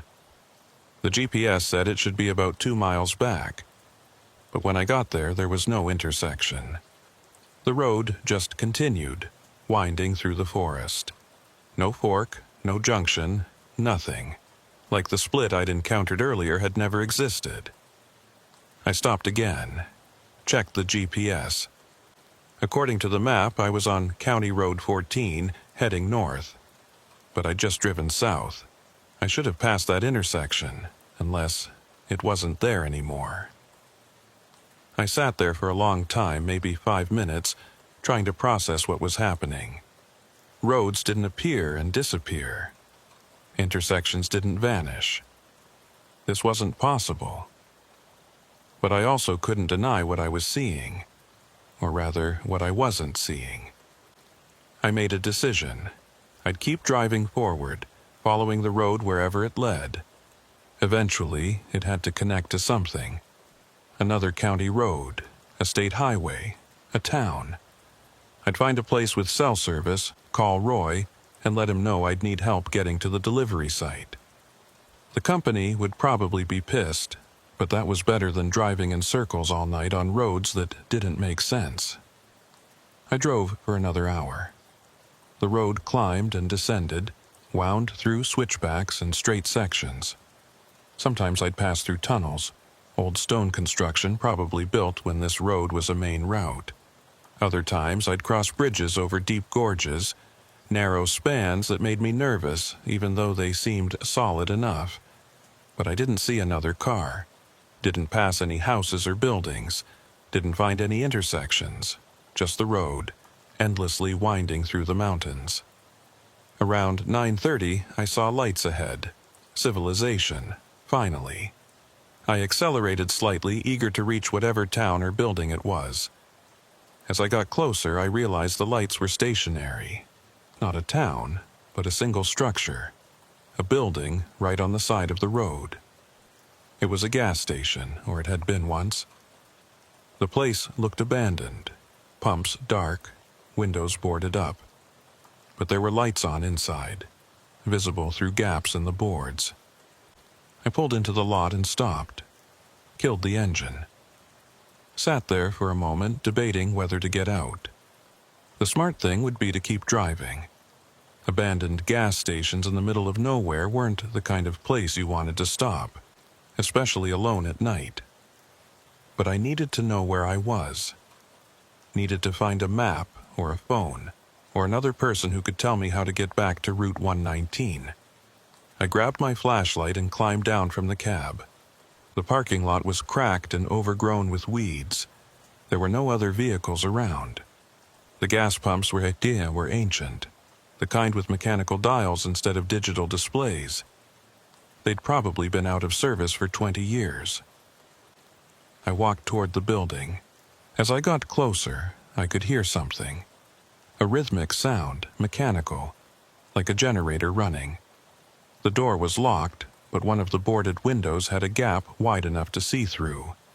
I peered inside. The interior looked like it had been frozen in time. Shelves still stocked with merchandise, canned goods, basic supplies. A counter with an old cash register. Everything covered in a thick layer of dust. But the lights were on. Fluorescent tubes flickering on the ceiling, casting harsh white light over everything. "Hello?" I called out, knocking on the door. "Anyone here?" No answer. I tried the door handle again. Still locked. I was about to turn back to my truck when I noticed something on the door. A piece of paper, yellowed and curling at the edges. Handwritten text, faded but still legible. Road closed, turn back, this is not the way. Below that, in different handwriting, I tried to turn back, the road brought me here again. If you're reading this, you're already lost. And below that, dozens of other messages. Different handwriting, different pens. Some fresh, some so old they were barely visible. Mile markers lie. The switchback loops forever. Count your turns. Don't trust the GPS. I've been here 3 times tonight. I stepped back from the door, my heart pounding. This was wrong. All of it was wrong. I ran back to my truck and climbed in, started the engine. I didn't care where the road went anymore, I just needed to get away from this place. I pulled back onto the road and accelerated. The gas station's lights disappeared behind me as I rounded a curve. 5 minutes later, I saw the switchback. The same switchback from before. The tight hairpin turn to the left, with the dead tree leaning at that same angle. I'd come back to the same place again. This time, I didn't stop. I took the turn and kept driving, watching the odometer. I wanted to see how far I'd go before I ended up back here again. 3.2 miles. That's how far it took. 3.2 miles of driving, and I was right back at the same switchback, approaching from the same direction. I'd made a complete loop without turning around. I stopped the truck and put it in park, turned off the engine, sat there in the sudden silence trying to think. This wasn't possible. Roads didn't work this way. There had to be an explanation, some trick of the terrain, some optical illusion that made it seem like I was in the same place when I wasn't. But the dead tree was right there, the same tree, and my tire tracks in the dirt were fresher now, overlapping with the older ones. I'd been here 3 times, and if I kept driving, I'd be back here again.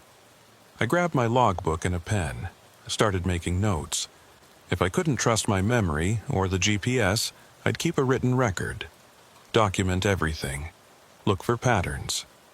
Entry 1, 10:47 p.m. At switchback for 3rd time. Odometer shows 3.2 miles between loops. Tire tracks confirm I've been here before. I put the truck in gear and drove again. This time, I watched everything carefully. Every curve, every landmark, every change in the road surface. Looking for where the loop happened, where the road somehow bent back on itself. But I couldn't find it. The road seemed to go straight ahead the whole time, descending into a valley and then climbing back up. No hidden turns, no impossible curves. Yet, 3.2 miles later, I was back at the switchback. Entry 2, 11:03 p.m. 4th loop. Exact same distance. Road appears straight, but must be turning somehow. GPS still shows me on County Road 14, but map doesn't match terrain. I kept driving, kept looping. Each time I took notes, trying to find something different. Some change that would tell me what was happening. Entry 3, 11:19 p.m. 5th loop. Past gas station again. Same lights on. No change. Entry 4, 11:35 p.m. 6th loop. Sky looks wrong. Stars in different positions than they should be. Entry 5, 11:51 p.m. 7th loop. Odometer shows 22.4 miles since first loop. Should be way past Logan by now. Should have hit Route 109 or another road. Nothing but this loop. I was starting to panic. The rational part of my brain that had carried me through 23 years of driving was screaming that this couldn't be happening. But I couldn't deny the evidence. Couldn't explain away the repeating landmarks, the fresh tire tracks over old ones, the written records in my logbook. I was trapped in a loop. A section of road that somehow connected back to itself, defying geometry and logic and everything I knew about how the world worked. On the 8th loop, I tried something different. Instead of taking the switchback, I stopped just before it. Got out with my flashlight and walked forward on foot, leaving my truck idling behind me. I walked through the switchback, around the curve, following the road.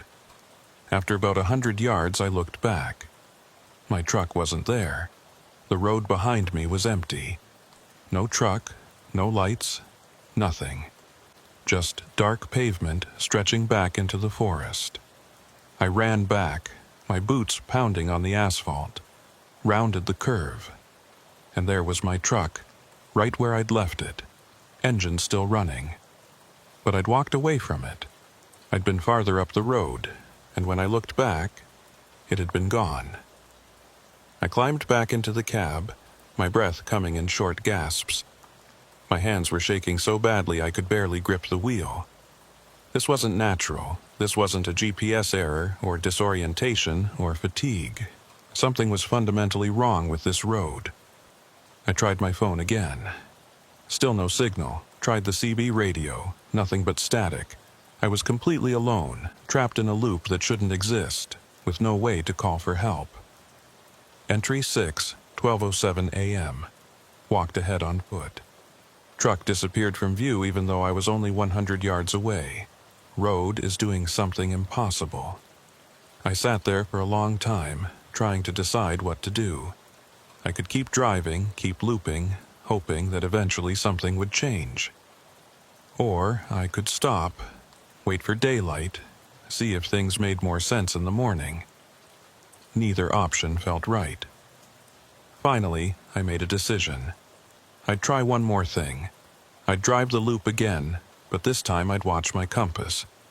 Not the GPS compass, that was clearly lying to me, but my actual magnetic compass, the old one I kept mounted on my dash. If the road was really looping back on itself, the compass would show it. I'd see myself turning, even if it didn't feel like I was turning. I started driving, eyes flicking between the road and the compass needle. North. The needle pointed north, steady. I drove through a curve. The needle swung west slightly, then back to north as the road straightened. Normal behavior for a curving road. Another curve. The needle moved east, then back to north. I descended into the valley, north the whole way. Climbed back up the far side, still north. And then I saw the switchback ahead, the one I'd been approaching for the 9th time. But the compass still said I was heading north. I took the switchback, feeling my truck swing through the hairpin turn, a 90-degree turn to the left, which should have put me heading west. But the compass needle didn't move. It stayed pointing north, as if I'd driven straight ahead. Entry 7, 12:23 a.m. Compass shows north through entire loop, including switchback. Direction isn't changing. Something wrong with space itself, not just the road. I stopped the truck after completing the 9th loop, turned off the engine, sat in the dark cab, listening to my own heartbeat. The road wasn't looping. The road was going straight ahead, exactly like it appeared to be, but somehow I kept ending up back at the same place. Space wasn't working right here. Distance and direction had become meaningless. I could drive forward for 3.2 miles and end up exactly where I started, without ever turning around. I didn't know how that was possible. I didn't know what would make space behave that way. All I knew was that I was trapped, and the night was only getting darker. I've always been a logical person. 23 years on the road teaches you to think practically, to solve problems with common sense and mechanical knowledge. But logic wasn't helping me here. Logic had no explanation for a road that looped back on itself without turning. After the 9th loop, I sat in my truck and tried to think clearly. Panic wouldn't help. Neither would denial. I needed to treat this like any other problem, gather information, look for patterns, find a solution. I pulled out my logbook and reviewed the notes I'd made. Every loop had taken exactly 3.2 miles, measured on my odometer. The landmarks were identical each time: the switchback, the dead tree, the gas station. My compass insisted I was traveling north the whole way, even through turns that should have changed my direction. Something occurred to me. I pulled out my phone and checked the time: 12:31 a.m. My delivery was supposed to be made by morning. Roy would start calling around 5 or 6 a.m. when I didn't show up. But there was no cell signal here, so he'd get no answer. Eventually, he'd call the state police, report me missing. But how would anyone find me? My GPS showed I was on County Road 14, but I clearly wasn't. Not anymore. I was somewhere else. Somewhere that didn't follow normal rules. I started the engine again. Sitting here wouldn't solve anything. I'd drive the loop one more time, but this time I'd try something different. I'd look for a way off this road, any kind of trail, driveway, logging road. Something that led away from this loop. I put the truck in gear and headed into the 10th circuit. The first mile was the descent into the valley. I watched the shoulder carefully, playing my spotlight across the forest. Dense trees, thick underbrush. No breaks, no trails. At the bottom of the valley, the road crossed a bridge. I'd noticed it before, but hadn't paid much attention. This time I stopped. It was an old stone bridge, narrow and arched, the kind built by hand a century ago. A small creek ran beneath it, maybe 10 feet wide. I could hear the water moving over rocks. I got out and walked to the edge of the bridge, shined my flashlight down into the water. It was clear and shallow, flowing from my right to my left, east to west, if I trusted my compass. Something about the creek bothered me, but I couldn't figure out what. I stood there for a minute, watching the water flow, trying to identify what felt wrong. Then it hit me. I'd crossed this bridge 9 times already, each time approaching from the same direction, from the north. And each time the water had been flowing the same way, left to right, as I looked at it from the bridge. But now it was flowing the opposite direction. I walked to the other side of the bridge and looked down again. The water was definitely flowing from my right to my left now, which meant west to east. It had reversed direction. I went back to my truck and made a note in my logbook. Entry 8:12:44 a.m. Bridge at Valley Bottom. Water flow reversed from previous loops. Creek now flowing west to east instead of east to west.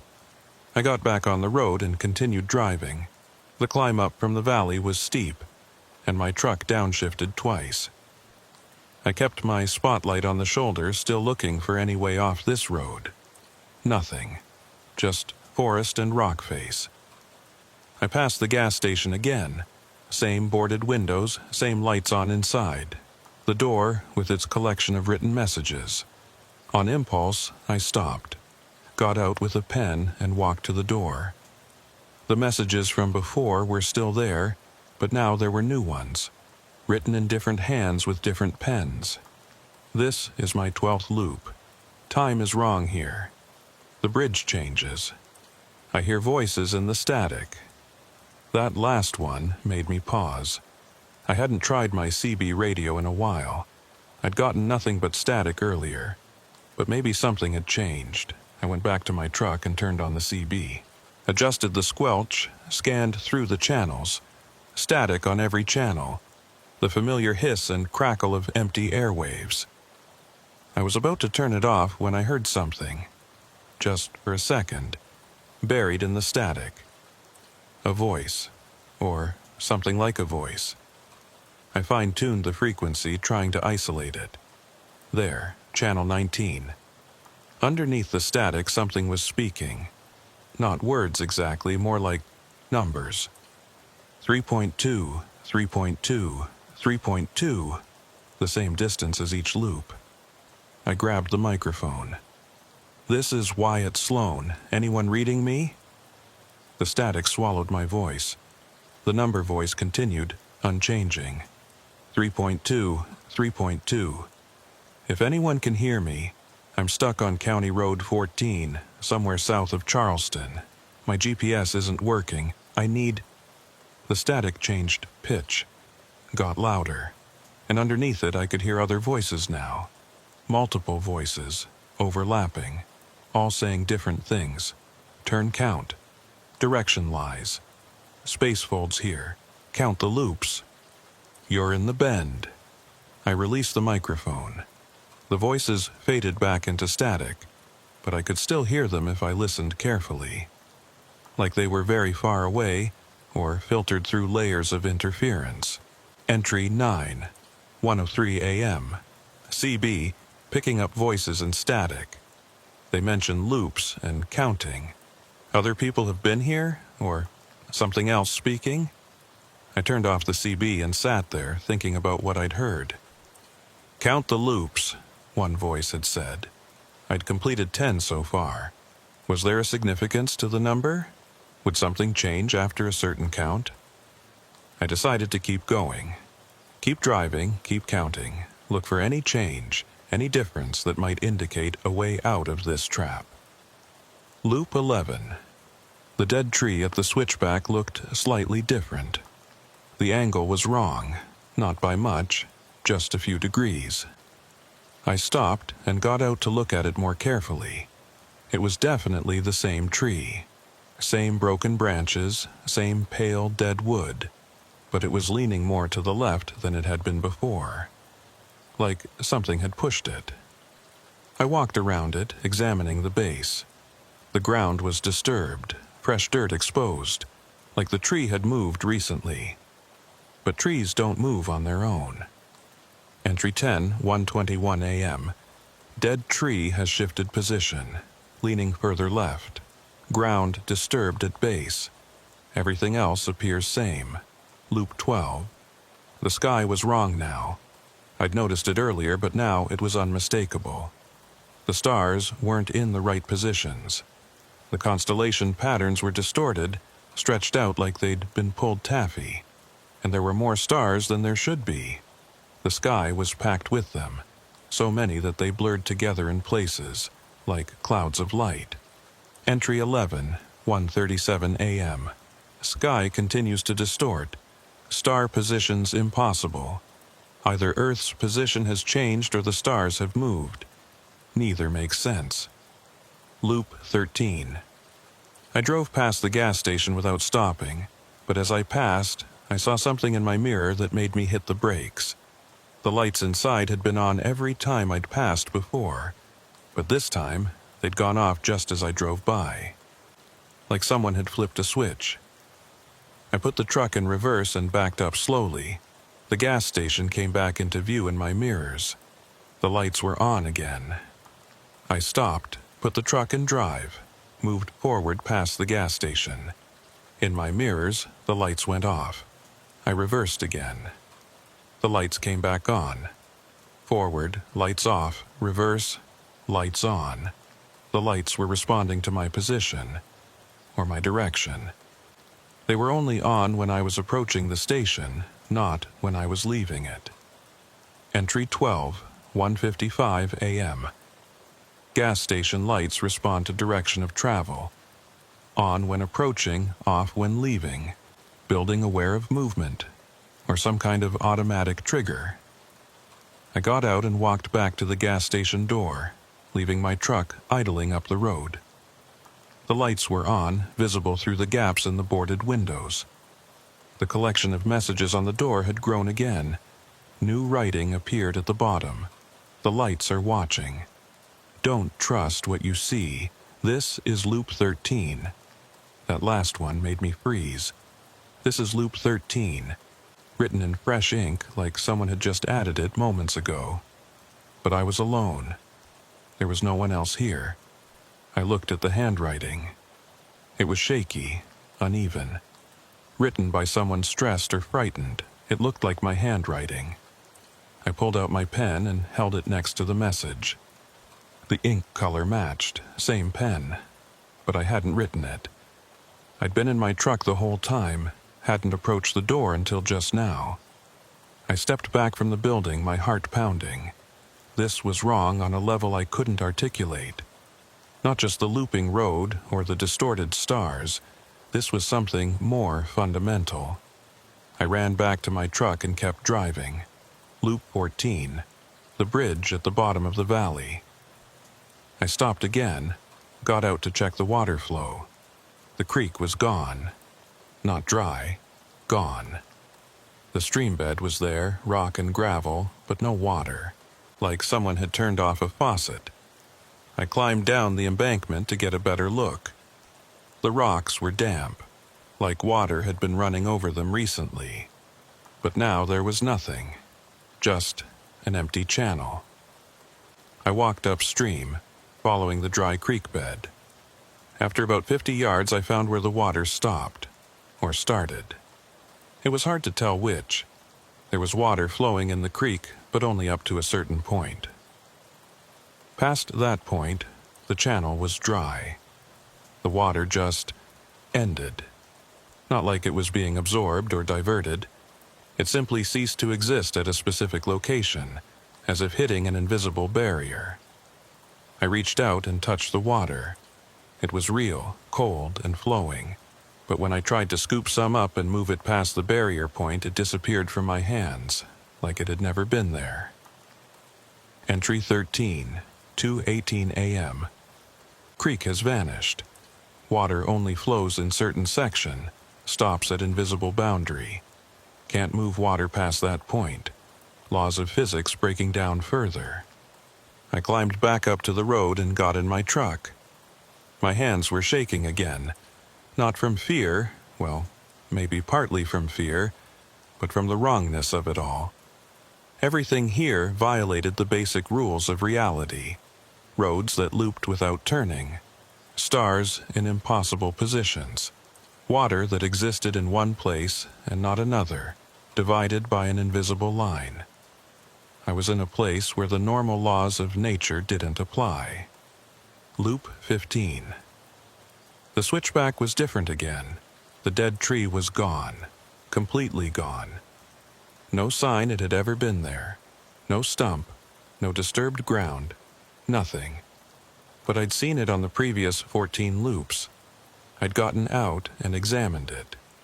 It had been real, now it wasn't there. Entry 14, 2:34 a.m. Dead tree has vanished entirely. No trace remains. Other landmarks still present. Things are being removed? Or reality is unstable here? I kept driving, but now I was looking for other changes. What else was different? What else had vanished or shifted? The guardrail section seemed shorter. Trees along the roadside were in slightly different positions. The curve of the road itself felt altered, though I couldn't pin down exactly how. Everything was shifting. Slowly, subtly, but consistently. Each loop, the road was a little different from the one before. Loop 16. I came around a curve and slammed on my brakes. There was another truck parked on the shoulder ahead. A semi just like mine. White cab with blue stripes, same make and model, same license plate. It was my truck. I sat there staring at it. My truck was ahead of me on the road. But I was in my truck. This didn't make sense. I put my truck in park and got out. Walked slowly toward the other vehicle, my flashlight raised. As I got closer, I could see details. The blue stripe had a small scratch on it, right below the passenger door. The same scratch my truck had, from where I'd scraped against a loading dock in Memphis 3 months ago. The trailer had the same serial number, the same mud pattern on the wheels, the same tie-down straps, arranged in the exact same configuration. This wasn't a similar truck, this was my truck, identical in every way. I walked up to the driver's side door and looked in the window. The cab was empty, but my logbook was on the dashboard. I could see it through the glass, open to a page with my handwriting on it. I tried the door handle, locked. I walked around the truck checking it from every angle. It was perfect match. Down to the tiniest detail. This was my truck. But my truck was behind me, the one I'd just gotten out of. I walked back to my truck, the one I'd been driving, and checked it carefully. Everything was as it should be. My coffee thermos in the cup holder, my jacket on the passenger seat, the specific arrangement of items in my cab. I looked back at the other truck. From here, I could see both vehicles. My truck behind me, my truck ahead of me. Same truck, in 2 places at once. Entry 15, 2:51 a.m. Found duplicate of my truck parked on shoulder. Identical in every detail. Both trucks exist simultaneously. Space isn't just looping, it's duplicating. I got back in my truck and drove past the duplicate. As I passed it, I watched it in my mirrors. It was still there, sitting on the shoulder, empty and silent. I continued driving. The road stretched ahead into the darkness. 3.2 miles later, I came back to the switchback. The duplicate truck was gone. The shoulder, where it had been parked, was empty. But when I checked my mirror, I could see something behind me. Far back in the distance, barely visible. Another truck, white with blue stripes, sitting on the shoulder. In the exact spot where I'd left my truck before completing this loop. The duplicate hadn't vanished. It had moved, or I had looped back past it, or time had shifted in a way that put it behind me instead of ahead. I couldn't tell which. Maybe all three were true at once. Loop 17. The CB radio crackled to life on its own. I hadn't touched it. The static resolved into words. A voice. My voice. "This is Wyatt Sloan. If anyone can hear me, I'm trapped on County Road 14. I've been driving in loops for hours. The road keeps bringing me back to the same place. My GPS isn't working. Time isn't working right. If you can hear this, send help, please." It was a recording of my earlier transmission, from Loop 10, when I'd first tried the CB radio. But I was hearing it now, 7 loops later. Time was breaking down just like space. Events were happening out of sequence. Past and present were bleeding together. Entry 16:309 a.m. Hearing my own CB transmission from earlier loop. Time is non-linear here. Past events repeat or replay at wrong moments. The voice on the radio continued. "My name is Wyatt Sloan. I've been driving for 23 years. I've never seen anything like this. The road doesn't make sense. Distance doesn't work right. I keep ending up back where I started, but I never turn around. Something is wrong with this place. Something fundamental. If anyone hears this..." The static cut it off. When it cleared again, there were other voices. Multiple versions of me from different loops, all overlapping. Loop 14. The bridge. My truck appeared ahead of me. "Can't get out. 3.2 miles. Help me." I turned off the CB. I couldn't listen to my own voice, fractured across multiple timelines, all calling for help that never came. Loop 18. The gas station was different. The boards were gone from the windows. The door stood open. I stopped. Against my better judgment, I got out and approached. The interior was still frozen in time, still covered in dust. But now I could see it clearly without having to peer through gaps. The shelves, the counter, the cash register, and in the back, a figure. Someone standing in the shadows facing away from me. I froze. "Hello?" I called out. The figure didn't move. I took a step closer. "Do you need help? Are you okay?" Still nothing. I raised my flashlight, shining it directly at the figure. It was me, standing in the back of the gas station, wearing the same clothes I was wearing, holding a flashlight in the same hand, facing away from me, looking at something on the wall. I watched as the figure, as I, raised its flashlight and examined whatever was on the wall. The movement was familiar because I'd done it before, or would do it, or was doing it in another version of this moment. I backed away from the gas station, climbed into my truck, drove away without looking back. But I knew what I'd seen, a version of myself, from another loop, existing simultaneously with me. Past and present and future all collapsed into the same moment. Entry 17. 3:27 a.m. Saw myself in gas station. Another version from different loop.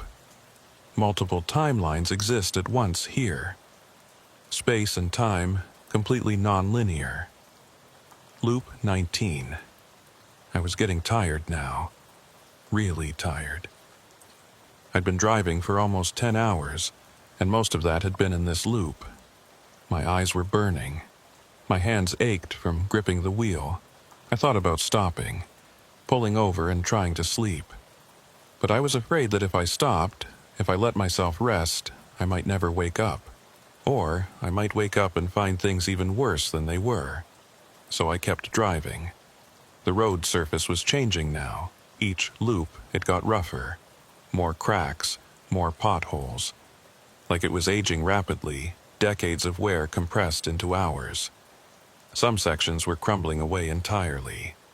I had to swerve around holes that hadn't been there on the previous loop. The forest was dying too. The trees were losing their leaves, even though it was November and they'd already been bare. Now they were graying. turning to dead wood. Some were collapsing, falling across the road. I had to push through branches that scraped and tore at my truck. Everything was decaying, falling apart. Entry 18. 3:44 a.m. Road deteriorating rapidly. Forest dying.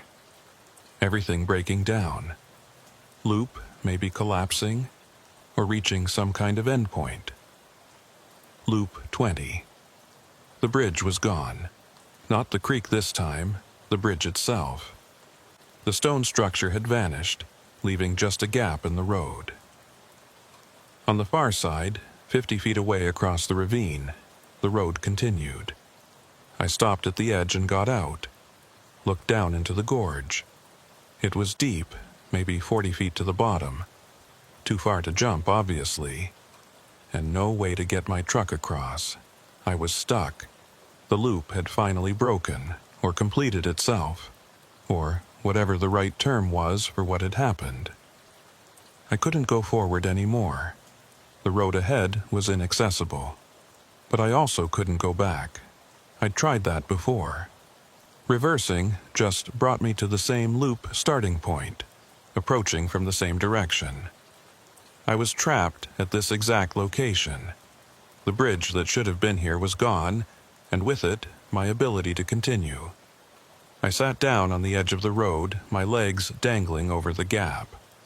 I was exhausted, mentally, physically, emotionally.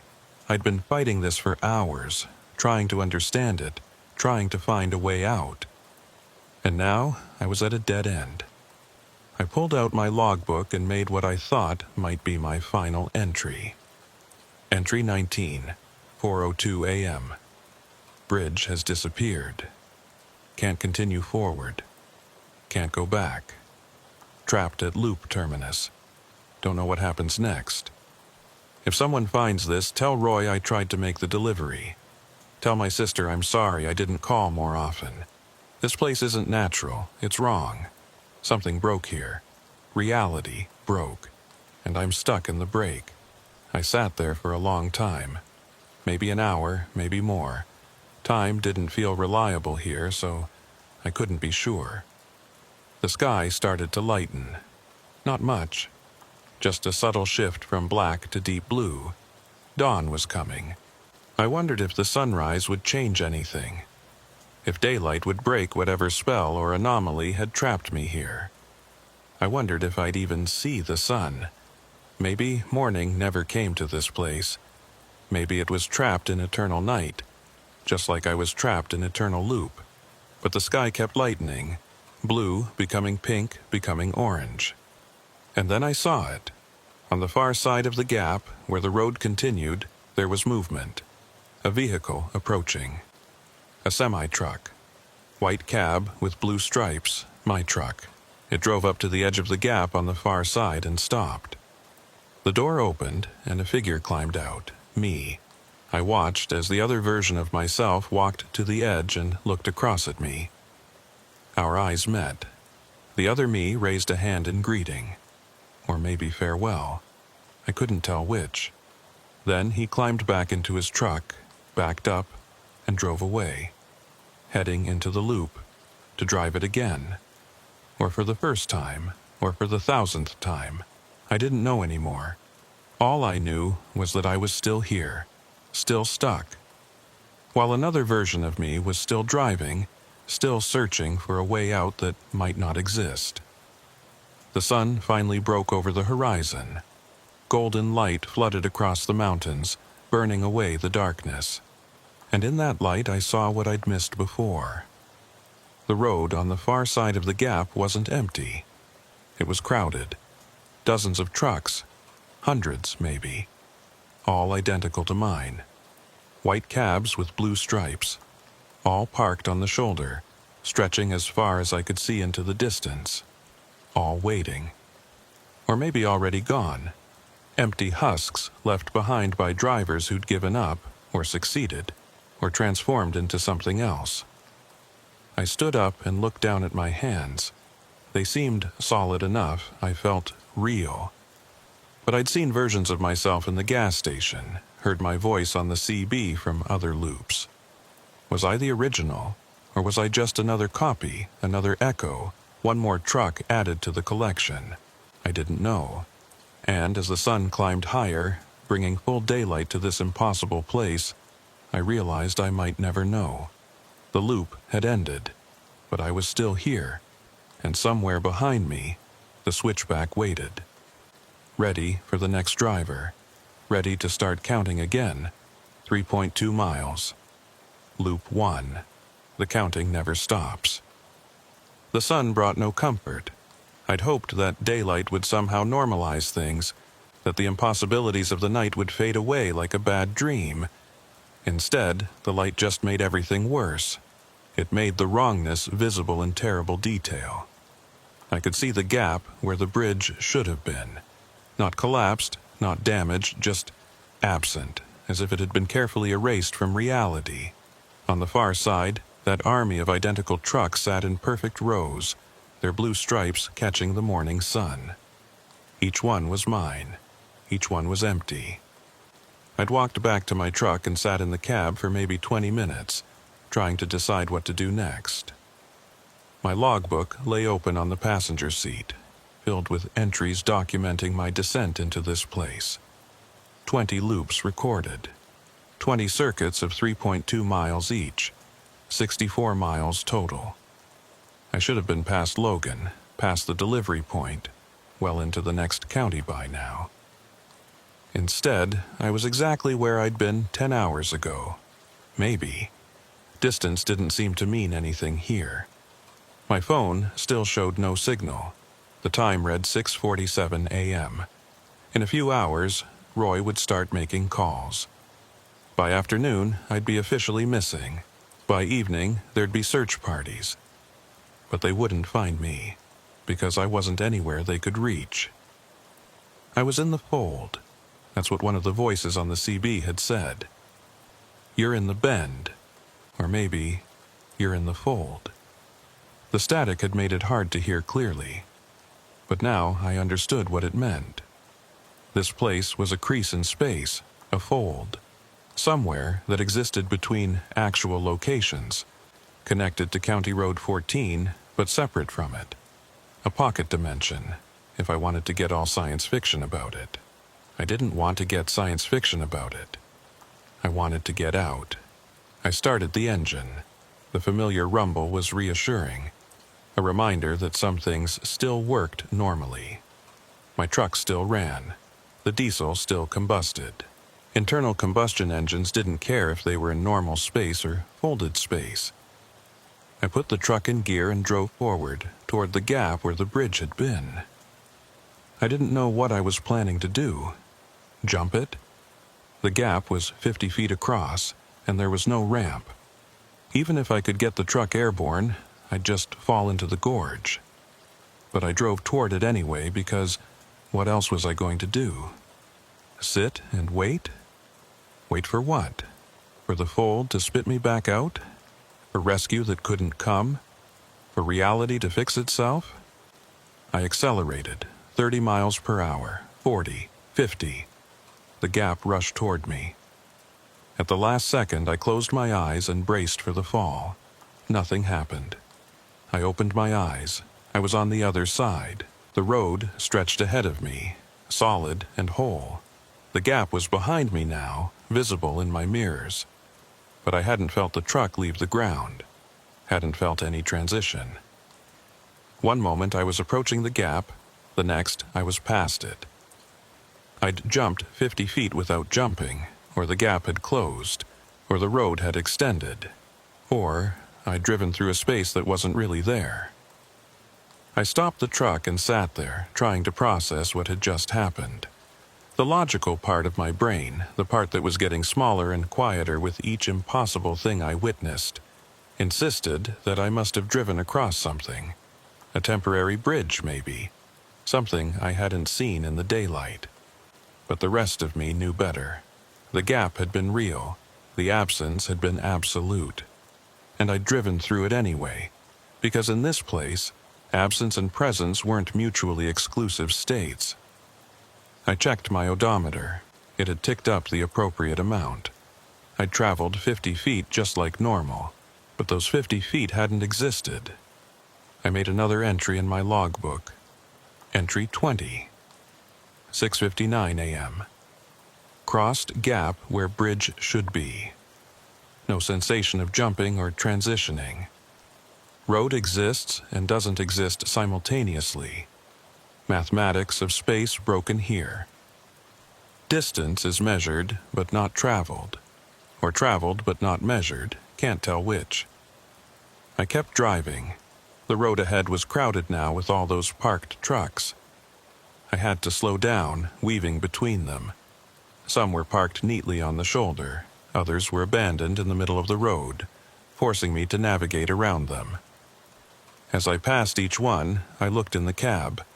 Every truck was empty. No drivers, no personal effects, nothing. Just empty cabs with the keys still in the ignition. Well, almost nothing. In the third truck I passed, I saw a logbook on the dashboard. I stopped and climbed down from my cab, walked over to the other truck and looked in the window. The logbook was open. I could read the handwriting through the glass. It looked like mine, but the entries were different. Entry 47. Lost count of loops. Tried to keep track, but numbers stopped making sense. Same landmarks, but different order. Same distance, but takes different amounts of time. This place doesn't follow linear progression. Entry 48. Saw myself driving past, waved. He didn't wave back. Maybe couldn't see me. Maybe I'm the one who's not really here. Entry 49. Bridge appeared and disappeared 3 times during last loop. Sometimes it's there when I arrive, gone when I try to cross. Sometimes absent on approach, but present when I reach the gap. Reality is choosing randomly what exists and what doesn't. Entry 50. I think I'm done. Going to walk away from the truck. See if I can find another way out.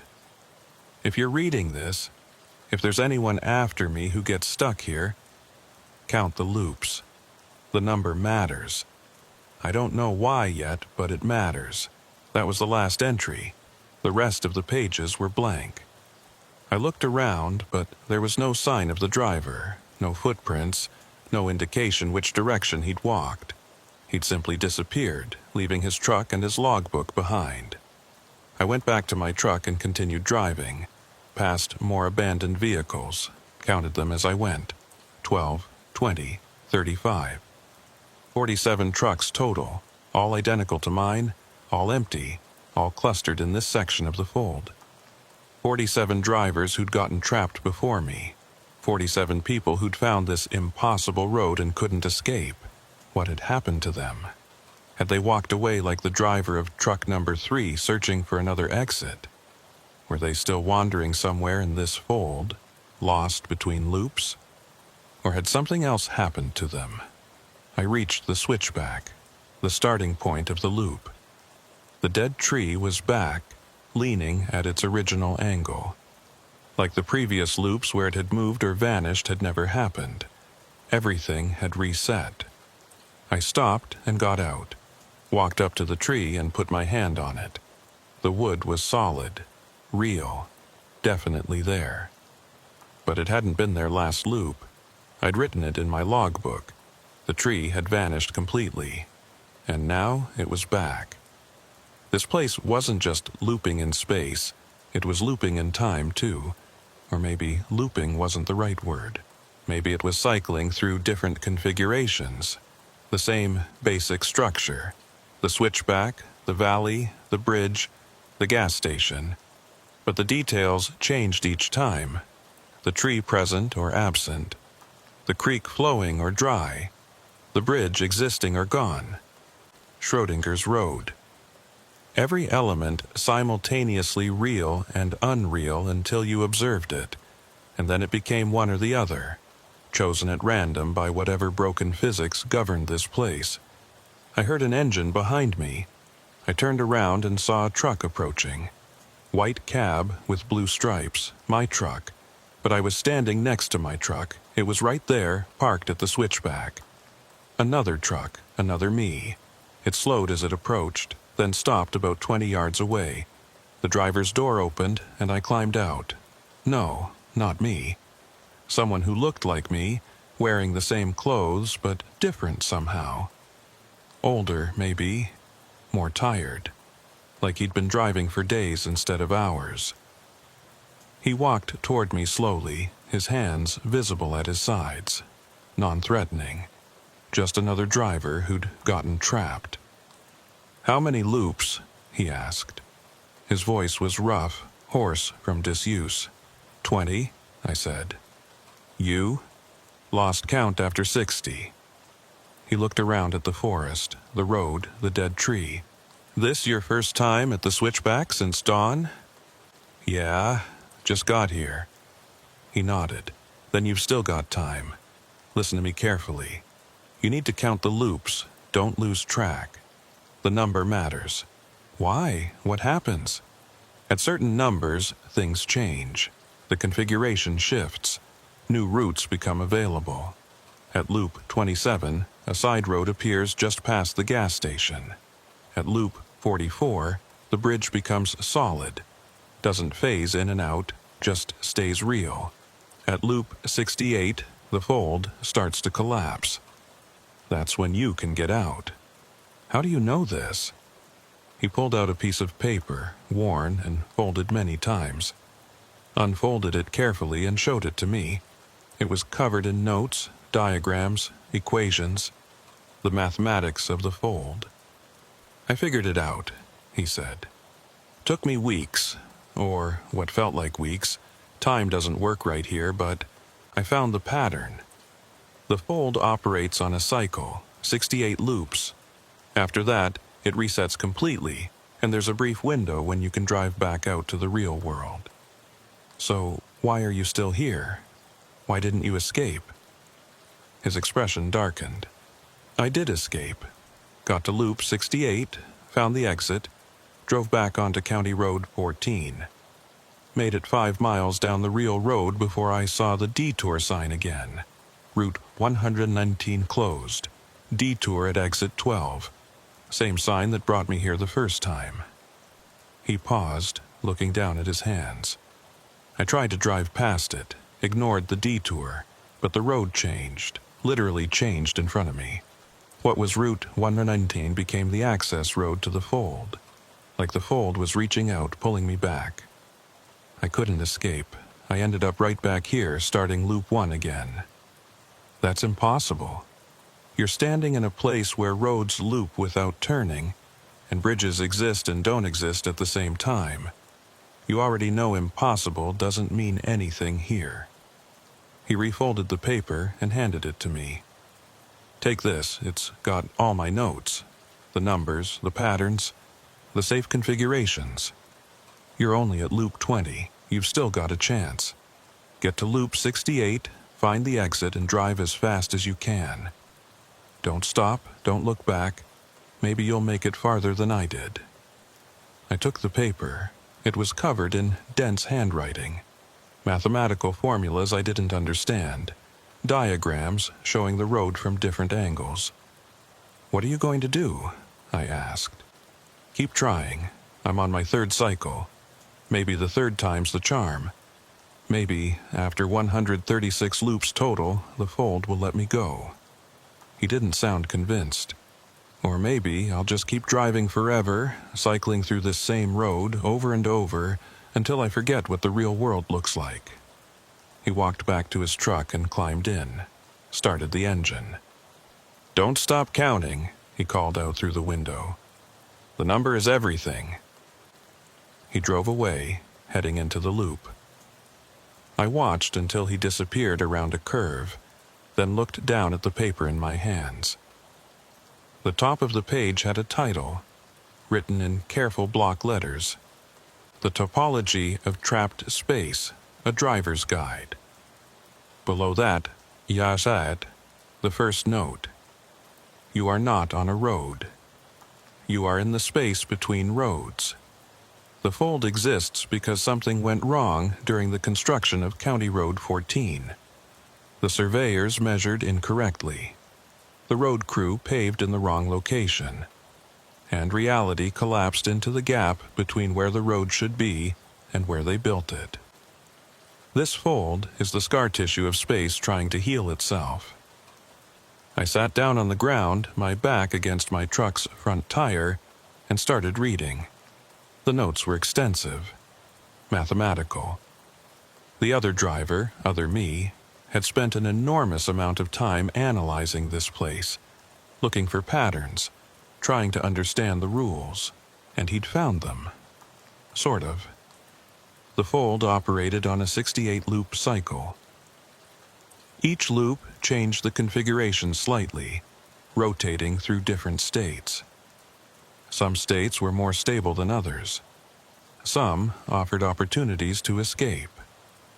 Loop 27. Side road appears past gas station. Road is real, but leads deeper into fold, not out. Do not take it. Loop 33. All parked trucks vanish. You will be alone. Do not panic. They return at loop 34. Loop 44. Bridge solidifies. Safe to cross multiple times. Window of stability lasts until loop 48. Loop 51. Duplicate of your truck will appear ahead of you. Do not approach it. Do not look in the cab. Keep driving. Loop 58. Radio picks up actual broadcasts from real world. Ignore them. They are time delayed by several days.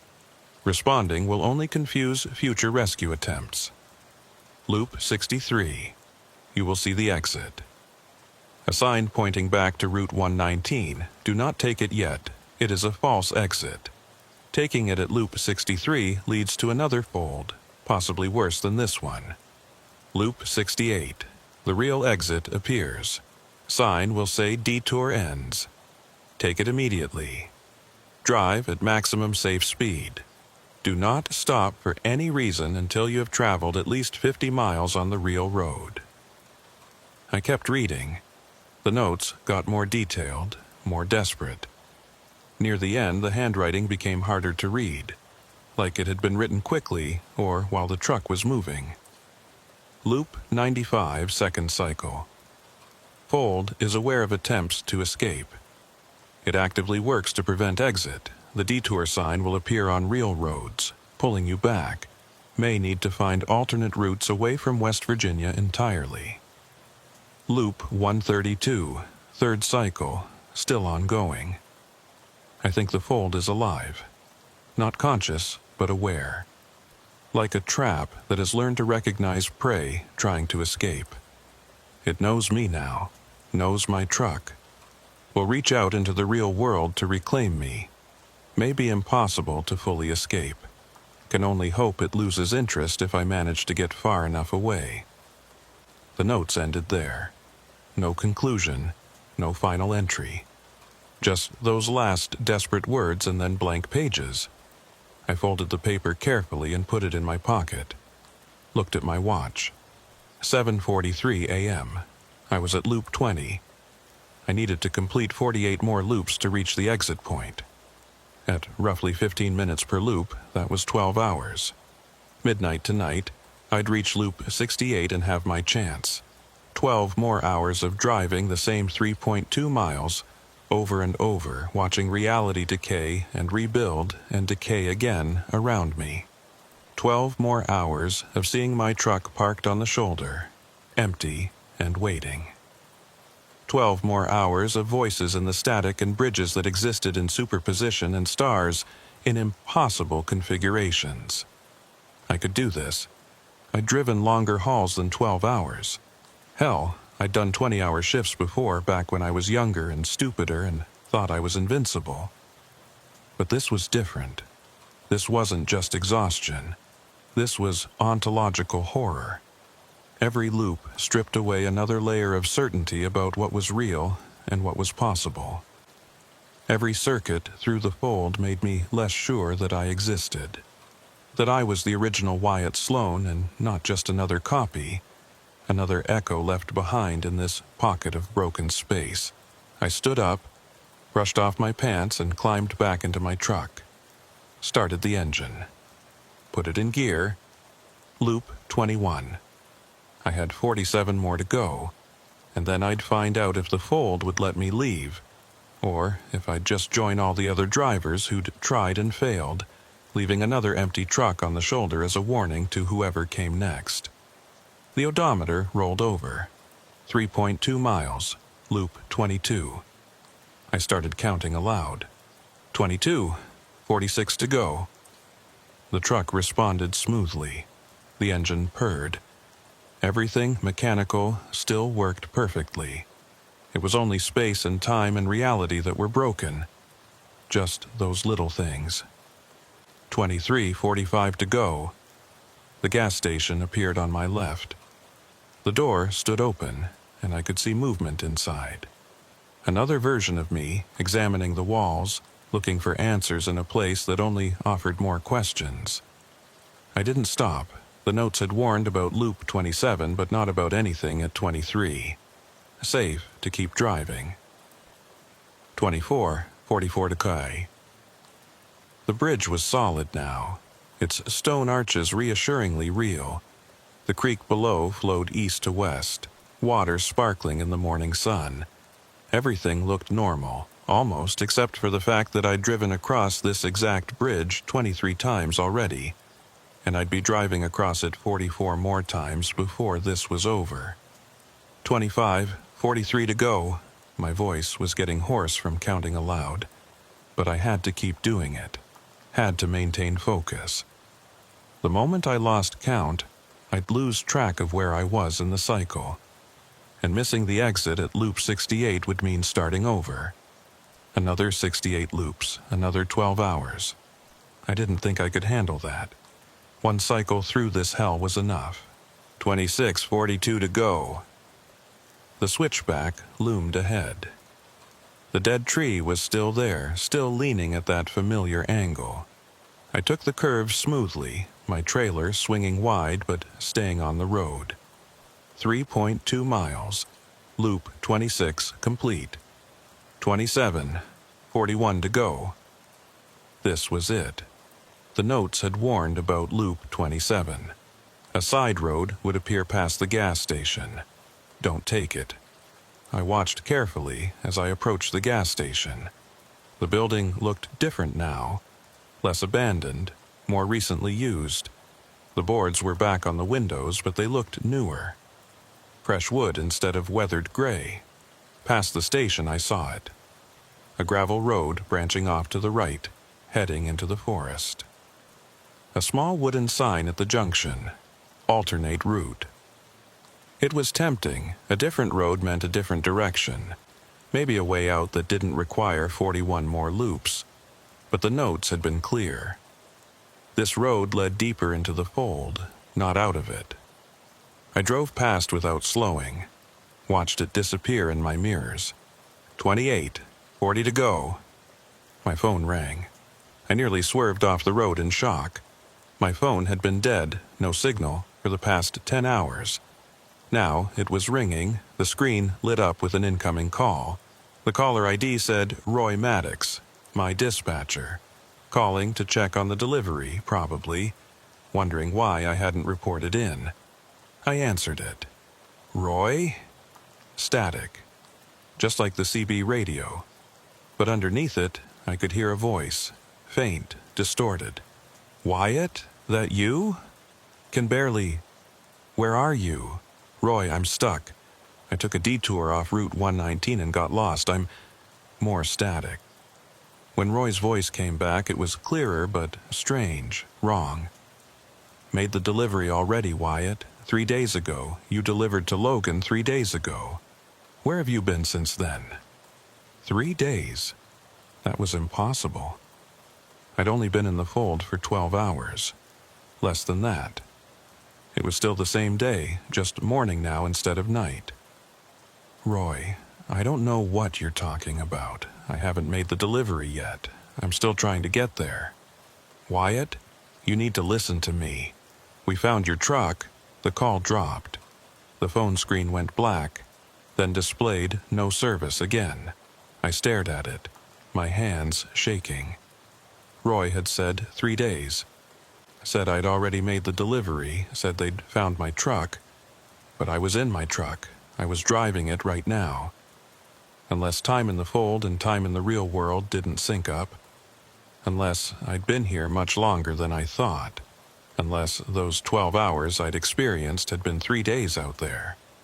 Or unless the fold had spit out one of the duplicate trucks, one of the empty ones. And rescue teams had found it and assumed it was mine, assumed I'd disappeared, or died, or been abducted. While the real me, or a real me, or a version of me, was still trapped here, still driving, still counting loops. 29, I said aloud, forcing my voice to stay steady. 39 to go. The bridge appeared ahead. I crossed it without slowing, not trusting it to stay solid. 30. 38 to go. The numbers became a mantra, a rhythm. Something to hold on to while everything else dissolved into uncertainty. 31, 37 to go. 32, 36 to go. 33, 35 to go. Loop 33, the notes had said something about this loop. I pulled out the paper and checked. Loop 33. All parked trucks vanish. You will be alone. Do not panic. They return at Loop 34. I looked ahead at the road. The shoulder was empty.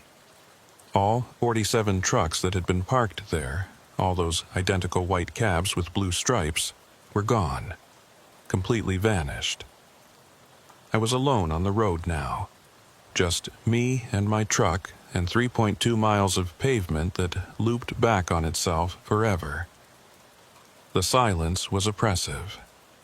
Before, even with no other drivers visible, I'd known they were there. Empty trucks lined up like tombstones, marking the graves of people who'd gotten stuck just like me. Their presence had been reassuring in a weird way. Proof that others had experienced this, that I wasn't crazy or hallucinating. Now they were gone, and I was alone. Truly alone, in a way I'd never been before. Not just isolated, but separated from all other existence. The only person in a pocket dimension, driving a road that shouldn't exist. 34, I whispered. 34 to go. The trucks reappeared. All of them exactly where they'd been before. Like they'd never left. I let out a breath I hadn't realized I was holding. 35, 33 to go. Time started to blur. The loops ran together. I'd count, reach the switchback, count again, pass the gas station, count, cross the bridge, count, back to the switchback. 40, 28 to go. 45, 23 to go. 50, 18 to go. Loop 51. The notes had warned about this one, too. Loop 51. Duplicate of your truck will appear ahead of you. Do not approach it. Do not look in the cab. Keep driving. There it was. Right in the middle of the road. Impossible to avoid or ignore. My truck, parked at an angle that blocked both lanes. I slowed as I approached, looking for room to squeeze past on the shoulder. The truck was positioned perfectly to force me to either stop or drive very close to it. I chose close, steered my truck onto the narrow shoulder, my passenger side mirrors inches from the parked truck's driver side mirrors, crawled past at maybe 5 miles per hour. Don't look in the cab, the notes had said. But I looked. I couldn't help it. The cab wasn't empty. Someone was sitting in the driver's seat, slumped forward, head resting on the steering wheel, arms hanging loose at their sides. Me. It was me sitting there, dead or unconscious or something else. I accelerated past, heart pounding. Didn't stop. Didn't investigate. Just kept driving until the duplicate truck was far behind me. When I checked my mirror, it was gone. The road behind me was empty again. 52, I said, my voice shaking. 16 to go. I wish I could tell you exactly what happened during loops 52 through 67, but the truth is, I don't remember them clearly. They blurred together into a nightmare fugue of repetitive motion and slowly disintegrating sanity. I remember the numbers. I kept counting, never lost track. 53, 54, 55. I remember the physical sensations. My hands going numb from gripping the wheel, my eyes burning from staring at the road, my voice getting hoarser and hoarser from counting aloud. But I also remember things I wish I could forget, details that, even now, make me question whether I truly escaped or if I'm still driving, still counting, trapped in some deeper layer of the fold that I haven't recognized yet. Loop 52. I noticed my reflection in the rearview mirror, but it was delayed. I'd turn my head, and the reflection would turn a second later. Like the image was traveling through some distance before reaching the mirror. I tested it, moving my hand up and down, watching the reflection lag behind. By the end of the loop, the delay was 3 full seconds. I was watching my past self in the mirror. Loop 53. The road itself started changing texture under my tires.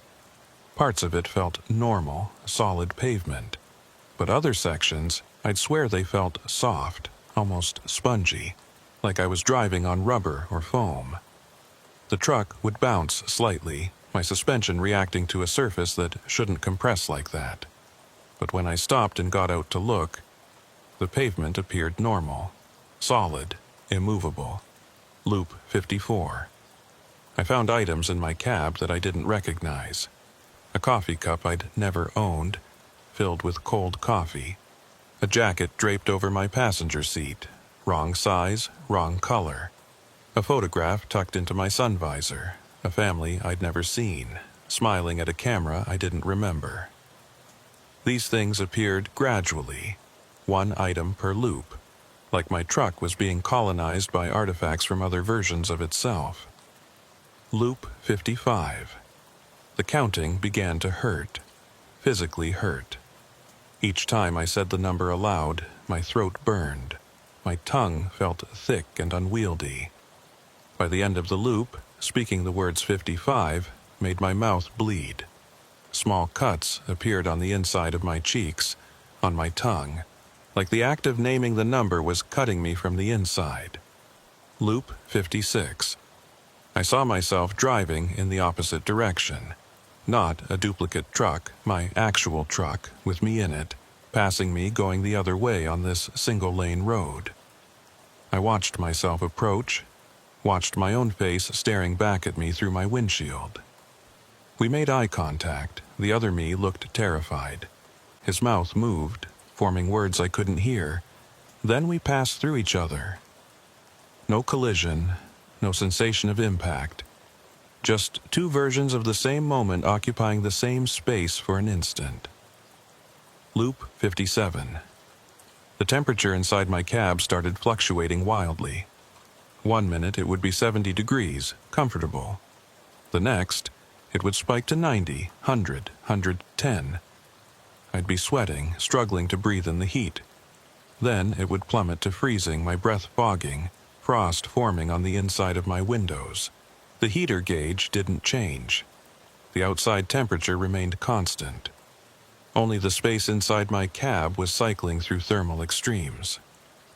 At Loop 58, the radio picked up a news broadcast. Clear as day, no static. A reporter talking about a missing truck driver named Wyatt Sloan, last seen 5 days ago in Charleston. 5 days. Not 12 hours. 5 days. I listened to the entire broadcast, my hands shaking on the wheel. They described my truck, my route, my last known location. They interviewed Roy, who sounded distraught, talking about how I was a reliable driver, how this wasn't like me. They interviewed my ex-wife, who I hadn't spoken to in 3 years, crying on air about how she hoped I'd be found safe. The reporter mentioned search parties, said they'd been looking for me across 3 counties, that the state police had mounted their largest search operation in years, that volunteers were checking every back road, every pullout, every possible location where a truck might have gone off the road. But they couldn't find me, because I wasn't anywhere they could reach. I was in a place that existed sideways to reality, in a fold that their searches couldn't penetrate. Loop 59. I started seeing messages carved into the trees alongside the road. Deep gouges in the bark, forming words in capital letters. Loop 59 is the recognition. Loop, you are not the first Wyatt. You will not be the last, count carefully. I stopped the truck and got out to examine them. The carvings were fresh, sap still oozing from the cuts. But I hadn't seen anyone carving, hadn't seen any other person or truck except the duplicates of my own. Loop 60. My logbook started filling itself in. I'd write an entry, set the pen down, and when I looked back there would be additional notes below mine. Different handwriting, different observations, all signed W.S., my initials, my future self, somehow reaching back to warn or guide my present self. The messages were cryptic. Don't trust Loop 63. The bridge at 65 is optional. You can't skip ahead by speeding. The fold wants you to miscount. At Loop 61, I saw another driver walking along the shoulder. Not driving a truck, just walking. He turned to look at me as I passed, and his eyes were empty. Not closed, not dead, just empty. Like someone had scooped out everything behind them and left just the surface features. I slowed down, rolled down my window. Hey, are you okay? Do you need help? He stopped walking, turned to face me fully. His mouth opened, and instead of words I heard the sound of wind. That same tunnel wind sound I'd heard on the CB radio back in the early loops. And underneath it, very faint, I heard counting. Different numbers, overlapping. 42, 99, 137, 208. He was counting loops. Or he had been before something happened to him. Before he became this hollow thing. This echo of a driver who'd failed to escape. I drove away fast, not looking back. But I could feel his empty gaze following me, tracking my truck until I rounded the curve and left him behind. Loop 62. Reality began fragmenting at the edges. Parts of the forest would simply not be there. I'd be driving along, looking at the trees, and suddenly there would be a gap. Not like a clearing, a gap. Empty space where trees should be but weren't. Looking into it made my eyes hurt, made my brain try to interpret nothingness and fail. The gaps grew larger as the loop progressed. By the time I reached the switchback, half the forest was missing.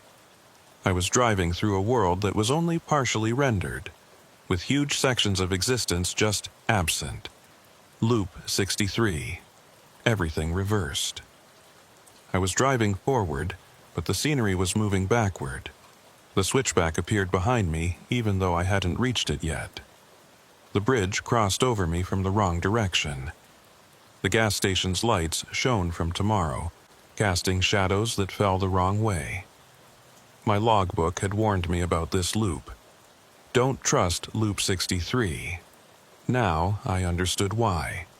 This was the disorientation loop, the one designed to make you lose count, to make you uncertain about which direction was forward and which was back. I closed my eyes and drove by feel, trusting my truck's momentum, refusing to let my senses convince me I was going the wrong way. When I opened them again, I was at the switchback. Loop 63 complete. At Loop 64, the sun set and rose again in the space of 3.2 miles. Dawn to dusk to dawn, all in 15 minutes. But it was worse than just rapid celestial movement.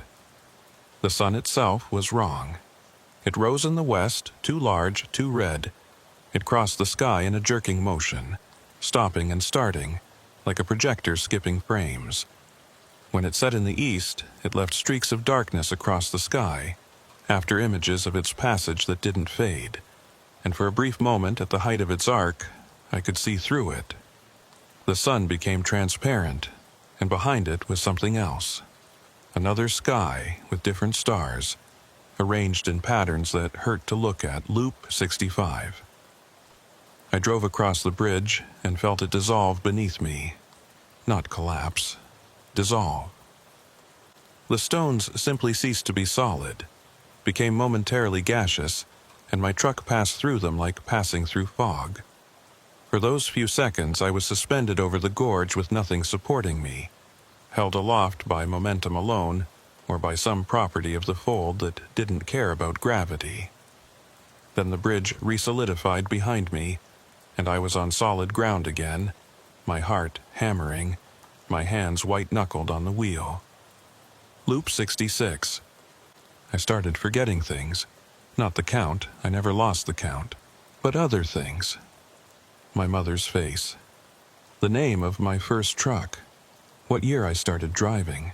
Memories were being stripped away, deleted to make room for the endless repetition of these 3.2 miles. The fold was hollowing me out, making space for itself inside my mind. Loop 67. I saw the end of all things. The forest caught fire, flames consuming everything in an instant.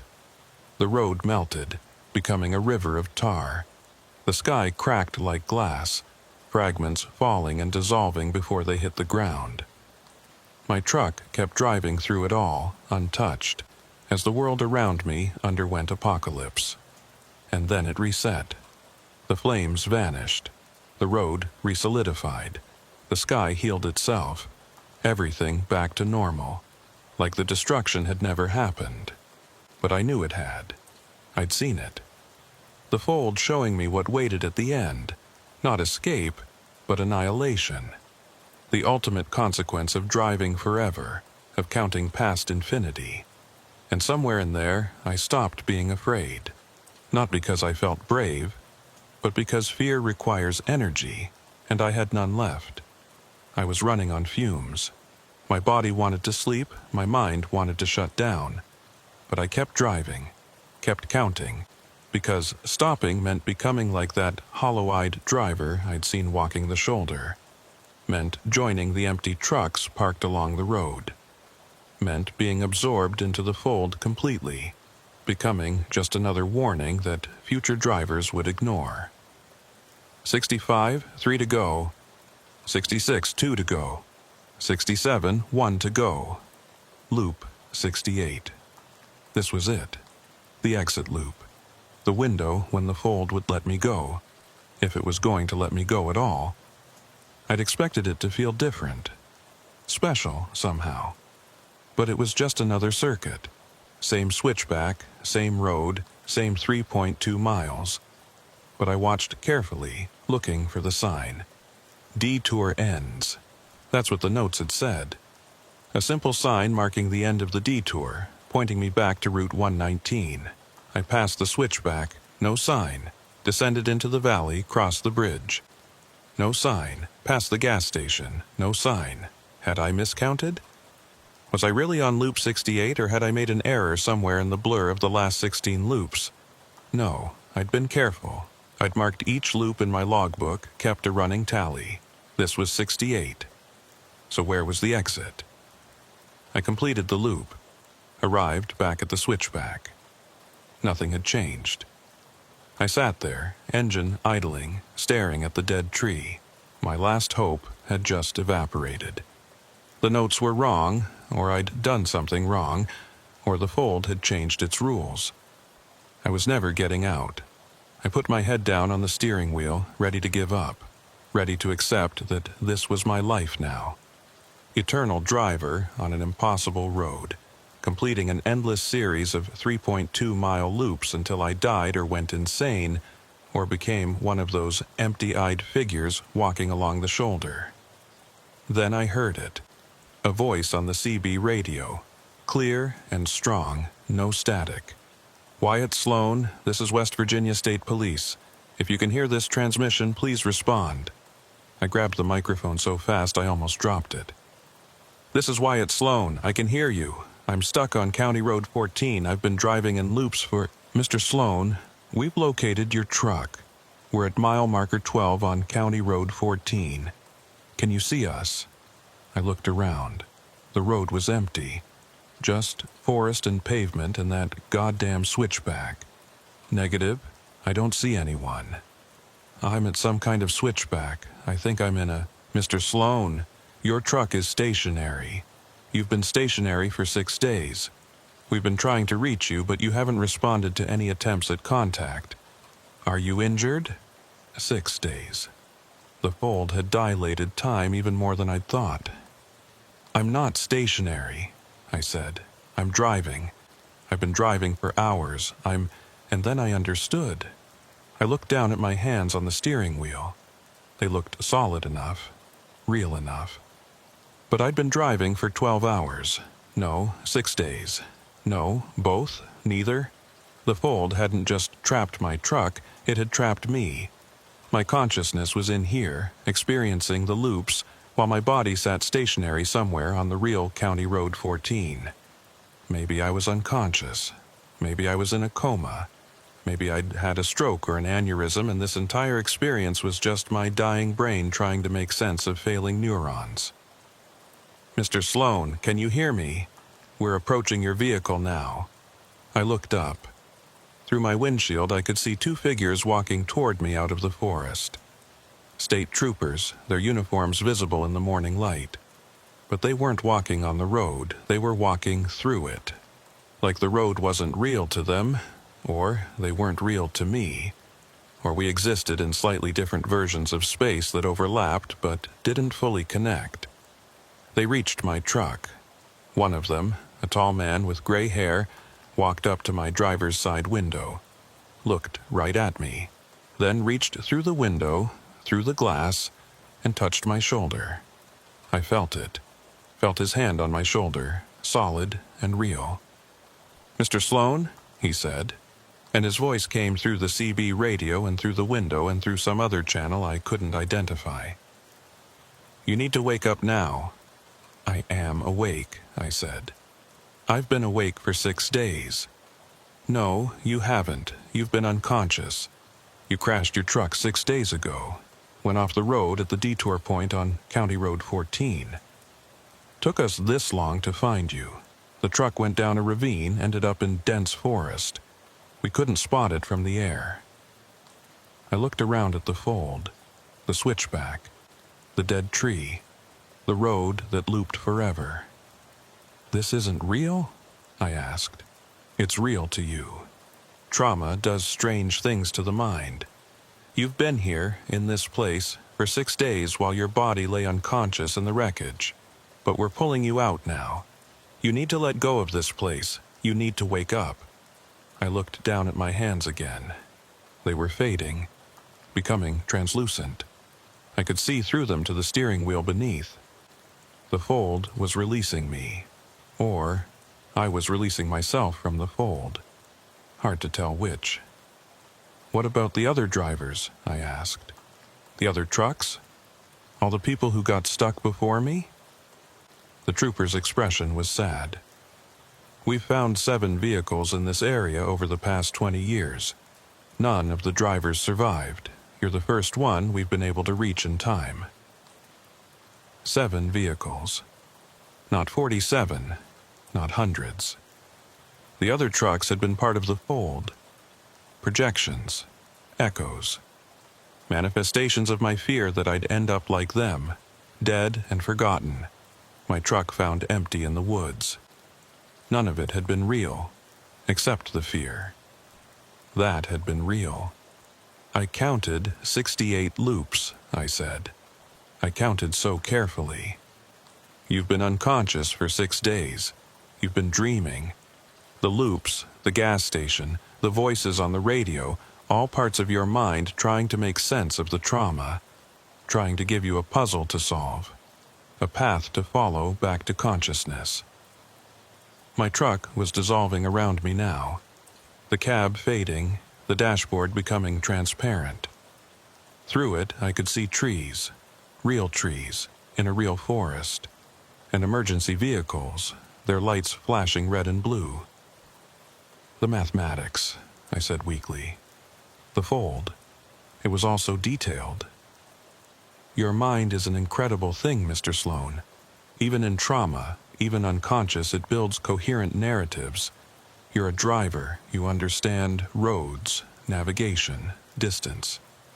So your mind built you a road, and it made you drive it until we could reach you. I felt other hands on me now. EMTs pulling me from the wreckage. Real hands, with real weight.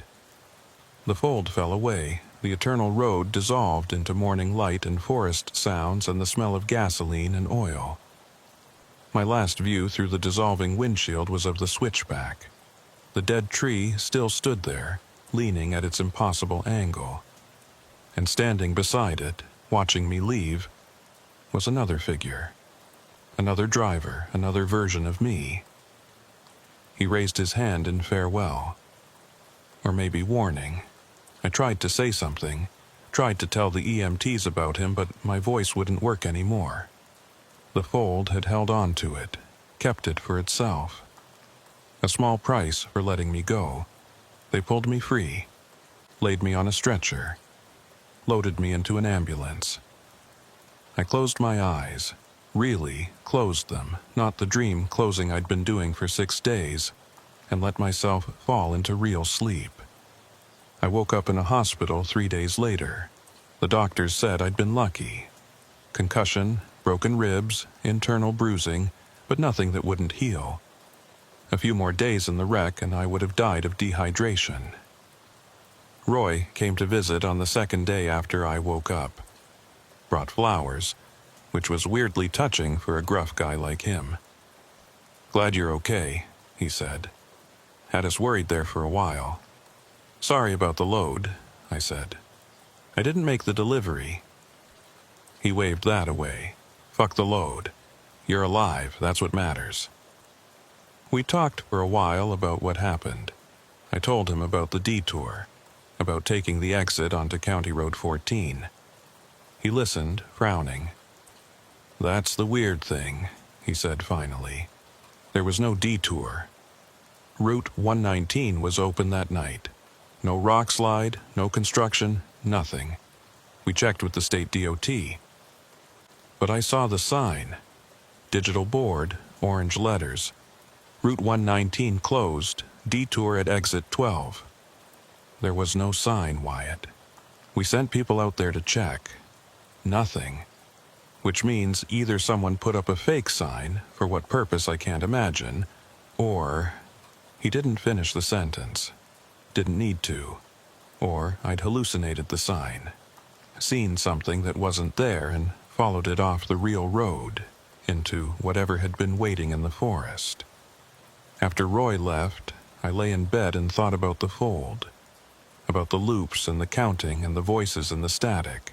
The doctors said it had been a dream, a trauma response. My mind creating a narrative to explain my unconscious state. But it had felt so real. The truck, the road, the impossible geometry. The other drivers, the warnings, the notes about the 68-loop cycle. I reached for my jacket, draped over the chair beside the bed, dug in the pocket.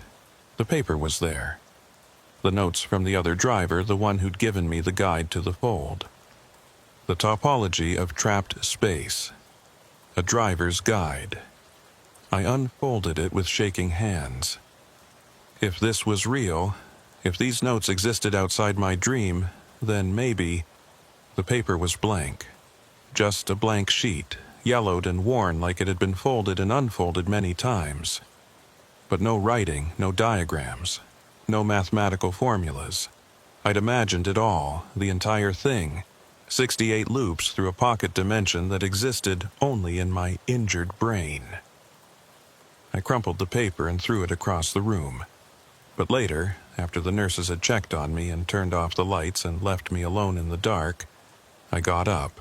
retrieved the paper, smoothed it out, held it up to the window, where streetlight from the parking lot filtered in, and saw the faintest impression. Not writing, not exactly, but indentations in the paper, like someone had written on a sheet placed above this one, and the pressure had transferred through.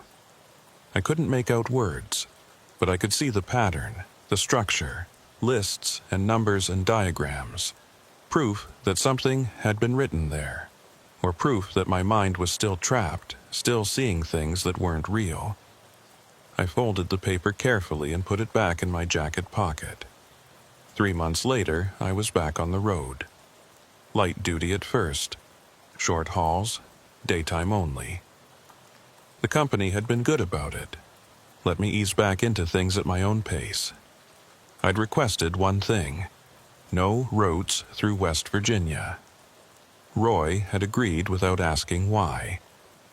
But contracts changed, companies merged, routes got reassigned, and eventually, inevitably, I found myself with a load heading south through West Virginia. Different start point, different destination, but the route took me within 10 miles of where I'd crashed. I could have refused, could have told Roy I wouldn't do it.